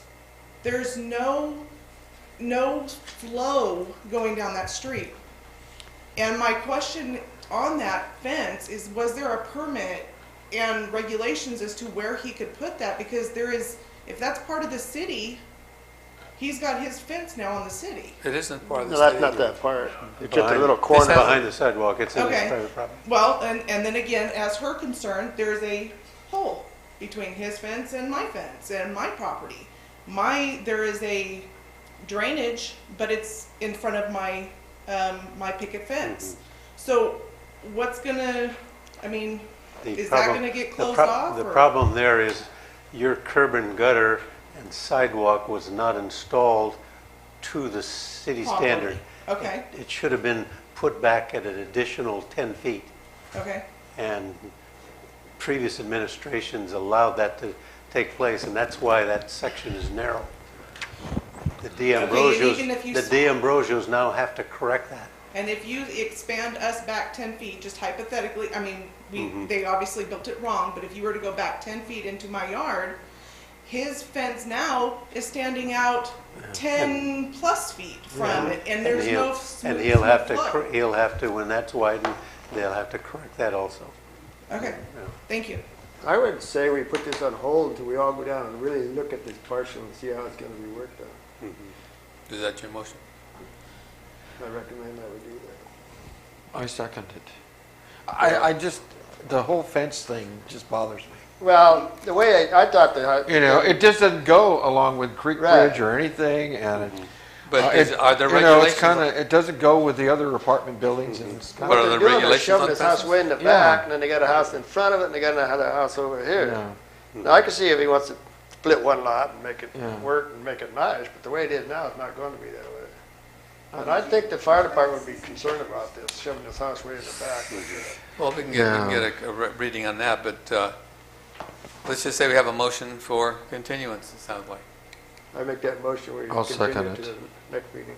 The motion on the floor for continuing this to the next So what- regular meeting? I suggest that we all go look at it real closely and see what it's really going to look like. Okay, but bottom line is, you know, what are the regulations for fences? I understand 6 that, foot at the property line? but you need to really make a good choice, because if we go ahead and Yeah, I do just- this, it might not I be don't a know what good the choice. purpose is. I mean, you put the fence there, what's it there for? The one in the front? Yeah. Good fences make good neighbors. I don't know, I mean, I can think of decor and all this other stuff, architectural design and what have you, but it just, it doesn't fit. Did he pull a permit for the fence in the front? It's Well, on his it's- property, and Maybe I don't know. that's, So you... What I'd like to see is a plan of the whole project and see what it looks like. How is everything going to fit? Well, You know, an elevation view right. and I'd everything. like to just, all of us take a look at it, we put it on the next meeting, and they bring a little drawing on how they're going to put the houses and stuff on it. But what if he's going to sell the lots? Then he wouldn't have the plans, the siting plans. That would be up to the purchaser. Oh, you mean, just the property itself? Yeah. Well, then why the fence? and he might sit on the tentative map and do nothing, and like he did before, and let it expire. Well, if a month's continuous, we'll help everybody to see the picture better? Then it should go through. Yeah. Okay, motion before the floor. All in favor? Aye. Opposed? Oh. We'll call. That was to give a motion, see. So we have a motion before the floor to continue for a month. And there was a second. And did it require a second? Well, we did. Okay. Yeah, Good. so- Okay. So the vote goes. Commissioner Guerrero is absent, Commissioner Galarte is absent, Commissioner Garrett, Aye. Commissioner Maderas, Aye. Commissioner Franco. Aye. All members of the commission being present, the motion is stated by the maker passes unanimously, 3-0-2. Okay. And that did not require a resolution. Good. You got enough to write about. Okay. Yeah. So that one Okay, is. now, D is Amanda in can back. come back and join us, yes. Yeah. Uh-huh. Would you introduce yourself since no one has seen you all evening? No. Next meeting. Danny, be there. I'm back. She's back. Okay. We have item 5D. Consider approval of amendments to Section 7 signs of the San Juan Bautista Design Guidelines. This is a continued public hearing which is posted for June 10th, 2014, special meeting. The history of this thing is that we have presented to the council, or will present to the council, a revised version of the sign code. Along the lines, we came to the point that the city's guidelines for signs were in conflict with our proposed ordinance. So we sat down and we rewrote the design guidelines with the staff of the student staff, and we were ready to approve it, but we had a couple of conflicts with some pictures that were not of San Juan quality, and I believe the intent was to have a change of photos from someplace, God knows where, to San Juan typical signs. And I think that's what's before us today. Staff, how close am I to what's the fact? Pretty close. Pretty close. The pictures Okay. were San Juan, but they were non-conforming, so we replaced those two with a conforming picture. And that was it. That's the only real change here. So. Okay. I have even though you showed this to me, I've thought about it. Oh, no. Though it is a good example of an A-frame that's not on public property, that A-frame is not within 15 feet of the associated business. I don't know that. I don't know. But they know that, and their neighbors probably know it. And it probably should be part of a master sign program. And then the other problem I have, just on that one page, at the top of the page, the first paragraph, the San Juan Bautista sign code states that we have this whole problem with singular and plural inconsistency. So do we want to be plural or singular? We can't do it both ways. Portable A-frame signs are, is not Just correct. ditch the A. Oh, portable A-frame Okay. signs are, yeah. Then down where the bulleted items are, an A-frames, the first bullet, an A-frame sign, the second bullet, an A-frame sign, the third bullet, A-frame sign, fourth, A-frame signs. So, How about in the third bullet, an A-frame sign usually conveys messages. well, do we want to do an A-frame sign or A-frame signs? Well, that one would take, A-frame signs. Yeah, why not go with signs? Plural, okay. So everything then will be plural. Okay. Oops, except for that. I also think that we should credit Larry Gerbrandt for the images. I'm not sure where we should do that. I think it's appropriate, don't you? It's crazy. Yeah, he probably would want us to. Well, he dedicated time and effort, He did. He took the pictures. and yeah, to take the pictures and present it. We can put that in our resolution. There's not going to be a resolution though, because now we have to go back and get more pictures, so we're just going to have to continue this again. No. Right? Didn't you say that picture doesn't work for you, so now we have to wait and go get more pictures? Well, maybe we could put a little I don't know. parenthetical disclaimer, this sign is not. I think he had more pictures. I mean, No, it should be positive. Shouldn't be any negative. Okay. We should get another picture. I mean, it should be exactly what you want it to be. Yeah, so. it should demonstrate that it's within 15 feet of the entrance. How, That's it. how is this going to work? The city, it's been 4 years, I think, that we've been doing this. So the city council that's currently in place asked us to redo this, and they're going out when? November. December Technically December, December yeah. 16th. December. So we have to get it to them by then. But you want to be right. I mean, honestly, this takes like 5 seconds to fix. It's a Yeah. matter of Yeah. we have to come back a month later and do it. So, and you guys signed off on the picture, and then Yeah, so I don't think had I that's known done. it wasn't It's a good good then, example I would because we have don't picked have it. a I think we've sign got ordinance on plenty of the back- time to the back make yet. Just a changes. big old piece of plywood up here, we got one on plastic property. Everybody's got one. Well, this was not expected, but yeah, Why can't we approve this and just expect the changes to put go a- along with it? Yeah. You mean Instead of waiting for another decision. approve it? Approve it with the corrections. we'll dictate the wording Yeah, Yeah. and then hand it to staff. Yeah. And he'll type it up, so Yeah. we know that's for sure. yeah. Because we prove, subject to. And then the picture, I don't know how to tell you about that. Well, We did. I sent that by he Georgiana did. and He Van asked before, and this is me. the one that they picked. So He that's- asked me, he asked Georgiana. Yeah, I apologize. It looked like a good picture, but then I realized it's not within, and I looked at the, Well, what you're giving here is that this is an A-frame sign example. yeah. Yeah. It is not anything about 15 feet. But It's you an know how people A-frame are. sign example. They're just going to look at the picture, and they're going to see, oh, Country Cut Where's sign the is there. entrance? Yeah. It's way down by the entrance to the window. Yeah. It's 300 feet away, so I'm going Yeah. to put mine 300 feet away. Well, it's like the one for the I think it needs. fast restaurant. I think which it is, needs I a just noticed they correction which is on the photo. corner of Third, which is Yeah. a long way from their Yeah. place. So. And I think all the corrections need to be installed, and we approve this tonight with the corrections. Okay, I think that sounds good. Okay, just go one by one. On the third line, we took out the word A, so that states that portable A-frame signs are prohibited. Okay. We go to the bullets. A-frame signs Signs. Right. should not be too large. Okay. Next one, A-frame signs. Right. The third one, A-frame signs. With the S. Usually convey, yeah. Fourth one, A-frame signs. Hey, you got one right. Yeah. A-frame signs on the next one. Mhm.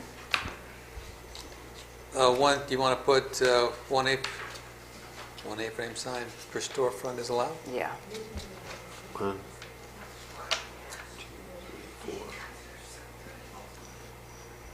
One A-frame sign per storefront is allowed. That's the text corrections.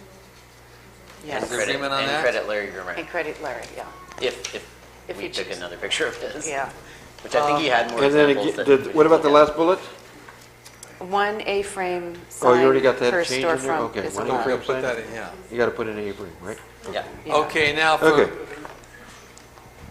And then Larry must know how to overlay, since we, Oh. the package, to overlay his logo on one of those things, or it can be typed underneath it. What do you know about that? You know, I haven't looked at how this whole thing is cited, so I don't know. Yeah, because like I say, take this picture for example. You could either put rear light gallery, or on the bottom rear light gallery, or you could just have it. Oh, I was thinking maybe just one thing on the front page or somewhere, rather than doing each picture. How are all the other photos credited? Do you know? No. Within the document? Well, Or are they're all Larry's, aren't they? Yeah, they're not credited. They're just pictures are in there. I was thinking that we would just, yeah, they're not all Larry's. Or, I don't know where these came from. Okay, we're not done with this. I have a couple more things. On page I don't have the full 42. text here. They only got. I don't have it either. They only got this. Yeah, because we this didn't was put the only whole thing in there. question. I left yours in your packet Oh. because it was in your packet. Okay. Yours was- Under sign legibility, the yeah. second bullet, it says intricate fonts should be avoided as they can sometime be difficult to read. It should be sometimes. I don't know how to, I missed that one. Well, that's all we need to tell. Yeah, I was going to say, I think Do you want- you edited it last time. I know, So. I probably missed it. I didn't, see, I had given my documents to Matt, and then I didn't know where they were. There's a blank blank picture. Oh, sorry, I don't have it Yeah. in front of me. I can go Well, grab why it. don't I come over? Maybe next, can we do it next week? Sure. Yeah, okay. Okay. So are we going to continue, or are we going to, Ask for continuance? No, I think we should just move forward. Make the corrections, trust that they are made correctly. And They will be made correctly. And find a good image. Yeah. because if we don't, somebody's Okay, going so, to catch us at the Oh, but do we want to keep, we don't want these, well, you don't have this here, but we have examples of bad A-frames. Yeah, you don't want that in Okay, there. so those will go. No negative pictures. Were they taken out? Yeah, but Yes. we have to do that. Otherwise, I think it looks good. Should be Okay. after 4 years, huh? All right, is anybody going to make a motion? I'll make a motion that with the text changes and the image change, We will approve the... we'll approve this. Approving the design revisions to guidelines. Section 7 of the Design Guidelines, Chapter 11-18 of the San Juan Bautista Municipal Code, Site Plan and Design Review. Is that what you want? That's what I was going to say. Yeah, that's what I 23. thought. So who's going to second that motion? I'll second it. Okay. Okay, so David and Brenda. With corrections. Yeah. With corrections. Okay, there's a motion on the floor to approve draft resolution 2014-23. There's a second to it? Yes, I With second it. corrections. With corrections? Okay, we should call for a vote. Okay, Commissioner Rivera, Aye. Commissioner Duarte is absent, Commissioner Garrett, Aye. Commissioner Maderas, Aye. Commissioner Franco. Aye. All members of the commission being present, the motion is stated by the maker, passes unanimously 4-0. Sounds like too many ayes. Okay, The ayes have it. Too many ayes. let's see, now we want to talk about, okay, we did that. Talking about... Action items, consider holding a joint meeting with the San Benito County Planning Commission. In the past, we've had an awful lot of stuff that's come through the county that they didn't tell us about, and one morning we pop up and there's a bunch of stuff on the horizon. And this has got to stop. My first thought was to, what I've done in the past is have meetings with the stakeholders like we did for the parkings program. And this seemed like a good idea. And then I got to thinking about it. We're meeting with the commissioners who change. It's true. And we're not meeting with staff who doesn't change. So maybe this is something that the staff should start meeting with the staff of the County Planning Commission. And if they run into any problems whatsoever, they report back and we get involved. But all we want to know is that rather than waiting for a commission to make some action saying, have staff say, hey, here's a copy of a proposal to put, a 20-story building on your perimeter. What's your thought on that? I agree, especially since next month is election and my term's up. Your term is up. Are you up? Well, you're not up, they just have to reappoint you. That's If it. the- Whoever's elected could throw us off the board. Right. Yeah. So. Well, I want We to get have- it done before November. We have, You can also get the agendas via email, oh, and the staff reports. Oh, that's a are good all idea. there. You just click on it and you get the staff reports. So- Usually, there's been a lot of preliminary work, so you wouldn't, but you would at least know what's on the agenda. yeah. So the county planning department? Do you think? Yeah. They'll put you on the Are email. you on the list to receive their agendas and stuff? Yeah, see, that's already, we're getting that in-house. But I just want to make sure that this, and not authorize or direct staff to go and meet with these guys, have coffee or have a beer like the president does. No, not beer on company time, but root beer maybe, and to sit down and say, look, we've got a commission that's very sensitive to what's happening. We've got a hillside that could have some garbage up on the top, and we don't want that.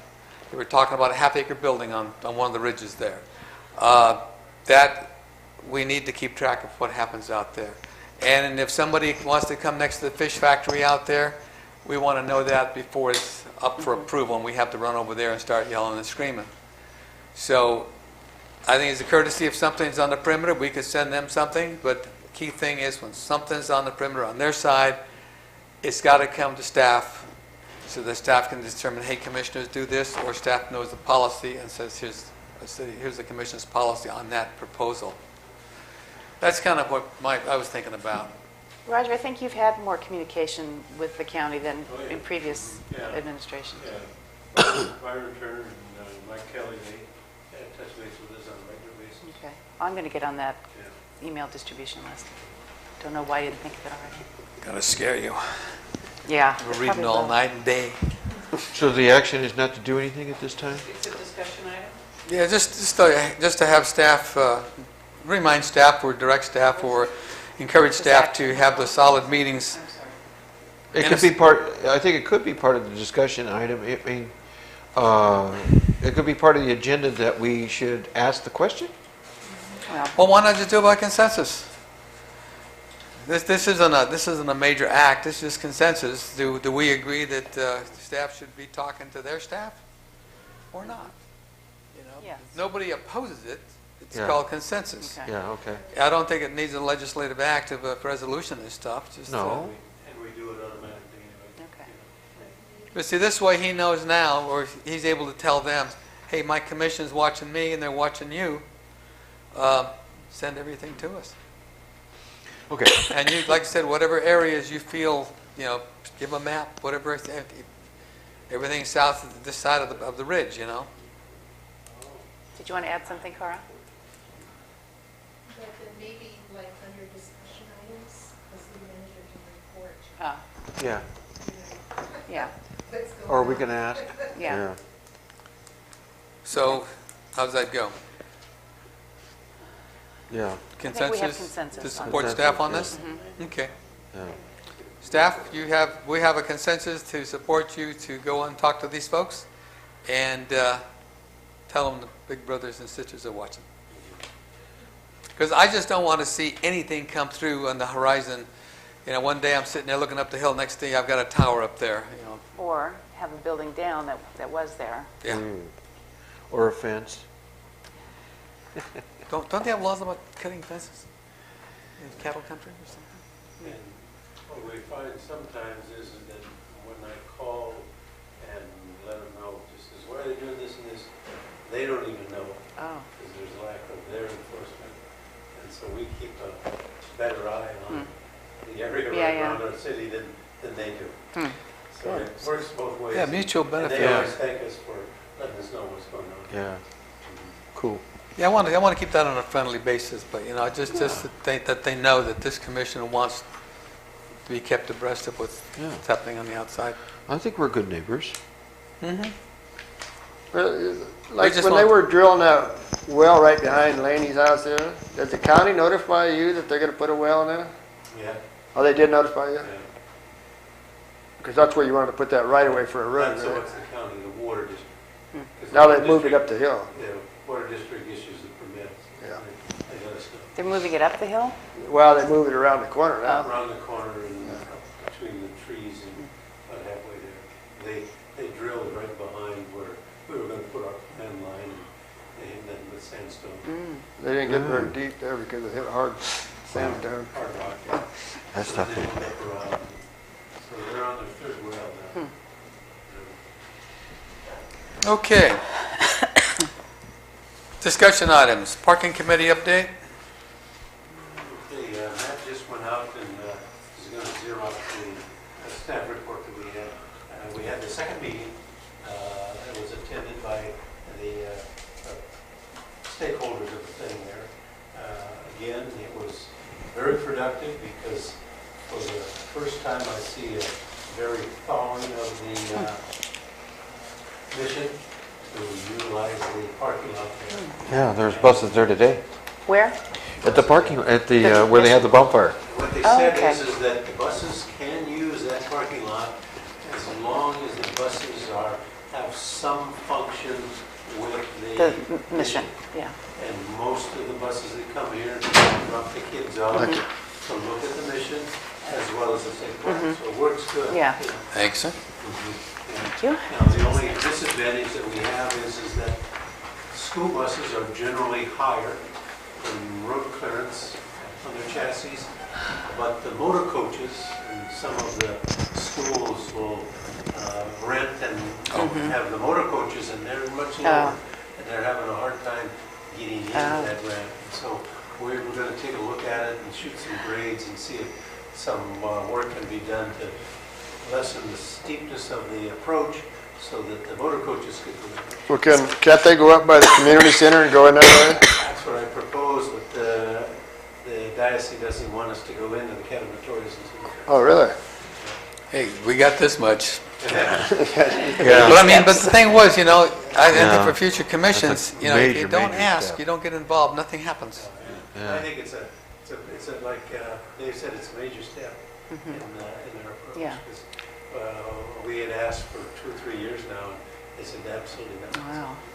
Good. So, And just, the father mayor, is it mayor? Meyer, Yeah, Meyer. Terry. Meyer, yeah. Meyer, Terry. Fantastic. And good father to work with. Yeah. Very good. Good. Yeah. We stressed multiple times in the conversation that lot is for mission visitors only. So. You know, I've been going through the old Mission News from 1919 to, I'm just in 1950 right now. But Father Caffrey was amazing. He would go to San Francisco to meet with people to help with the city. I mean, it was, yes, to help the mission, but it was very, it was promoting the city and working with, he was one of the first commissioners of the state park. So, The priest. yeah. And then they came up with separation of Separate, church and yeah, state. yeah, So yeah. everything more. Anyway. Amazing. No, like one of my principles has been, things don't happen, they're made to happen. And we wanted this to happen, and we made it happen. You know, we put the ball in the right court, and now the right players are playing the game. And We may have set precedents. and we're winning. And you'll see in the minutes there, now we're looking at all avenues to explore more parking throughout downtown. Good. As well as the soccer field, as well as Mission Park. How about the State's Corner lot over there across from their office? We approached that, and that was discussed, and it was off limits. It's in That the way? burial Yeah. grounds and, Yeah. stuff. But, Sacred but grounds, yet They park their vehicles on it. Yeah, I So noticed that. that tells It's me like- that that's an open thing. If it takes the governor to say, hey, dudes, go talk with the city, I have no problem writing letters. That's an archaeological site. Well, whatever it takes, you know, they'll make the safeties. But bottom line is, if they can use it, the public can use it. It's public property. Yeah, they park in it, so. Yeah, all their trucks are parked in there. So, and my approach was, I says, we'll identify the archaeological sensitive area and then let the people park in the non-sensitive areas. So, Every parking space we get is one parking space better for the city. Yeah, so it's, yeah, but like I said, when you're ready for a letter to the council, to assemblymen or senators or the governor, you let us know, because we've got to get everybody involved. And a lower level state person can't say no. It's got to be from the governor say he's right or. And the city was ready to embark upon some more angle striping, streets, and we had all of the equipment ready, the stencils and everything, but our compressor jammed up. Oh, jeez. Florida to get repaired. Oh, God. So it'll be back here next week. And what about that big lot behind hamburger place there, up behind the old house? Which one? Oh, the old Paradise. Right. Yeah. Now it's owned by the Walkers, and I wrote them a letter, but I haven't heard back from them what they wanted to do with it. It's right behind J&J Yeah. Burgers. It's right behind the Paradise House. Oh, and right. right next to. And the brewery McCann's. development. Right. Nice piece of property. Okay, wayfinding update? Nothing's changed with that. We still have the same administrative draft in there. Yeah. One of the questions that came up on the candidates night last night about wayfinding programs. Well, we've talked about wayfinding for so long, and I looked at some of these images, and I like them. I like that SJB, the curl to it. We talked about the fact that the chickens may not always be here, so we're not sure that should be our logo. Yeah. No? Well, they may, I mean, they're not. They're gone. Yeah. They are Who not. would Don't- do- who would do Don't hold your something like breath. Chicks across the street. Yeah, there's still some. They're still around. Yeah. I think the bell would seem like a bell. I thought, they're not an endangered, they're not an endangered species or And anything like there that? was, I get down here at 5:30 in the morning and I can hear them. Yeah. I see them on my walk. Okay, community development block grant update. Well, I think we looked for the letter I got, just to let you know, we got the official notice from the community development grant that we did not get funded this year. And Leticia Johnson, she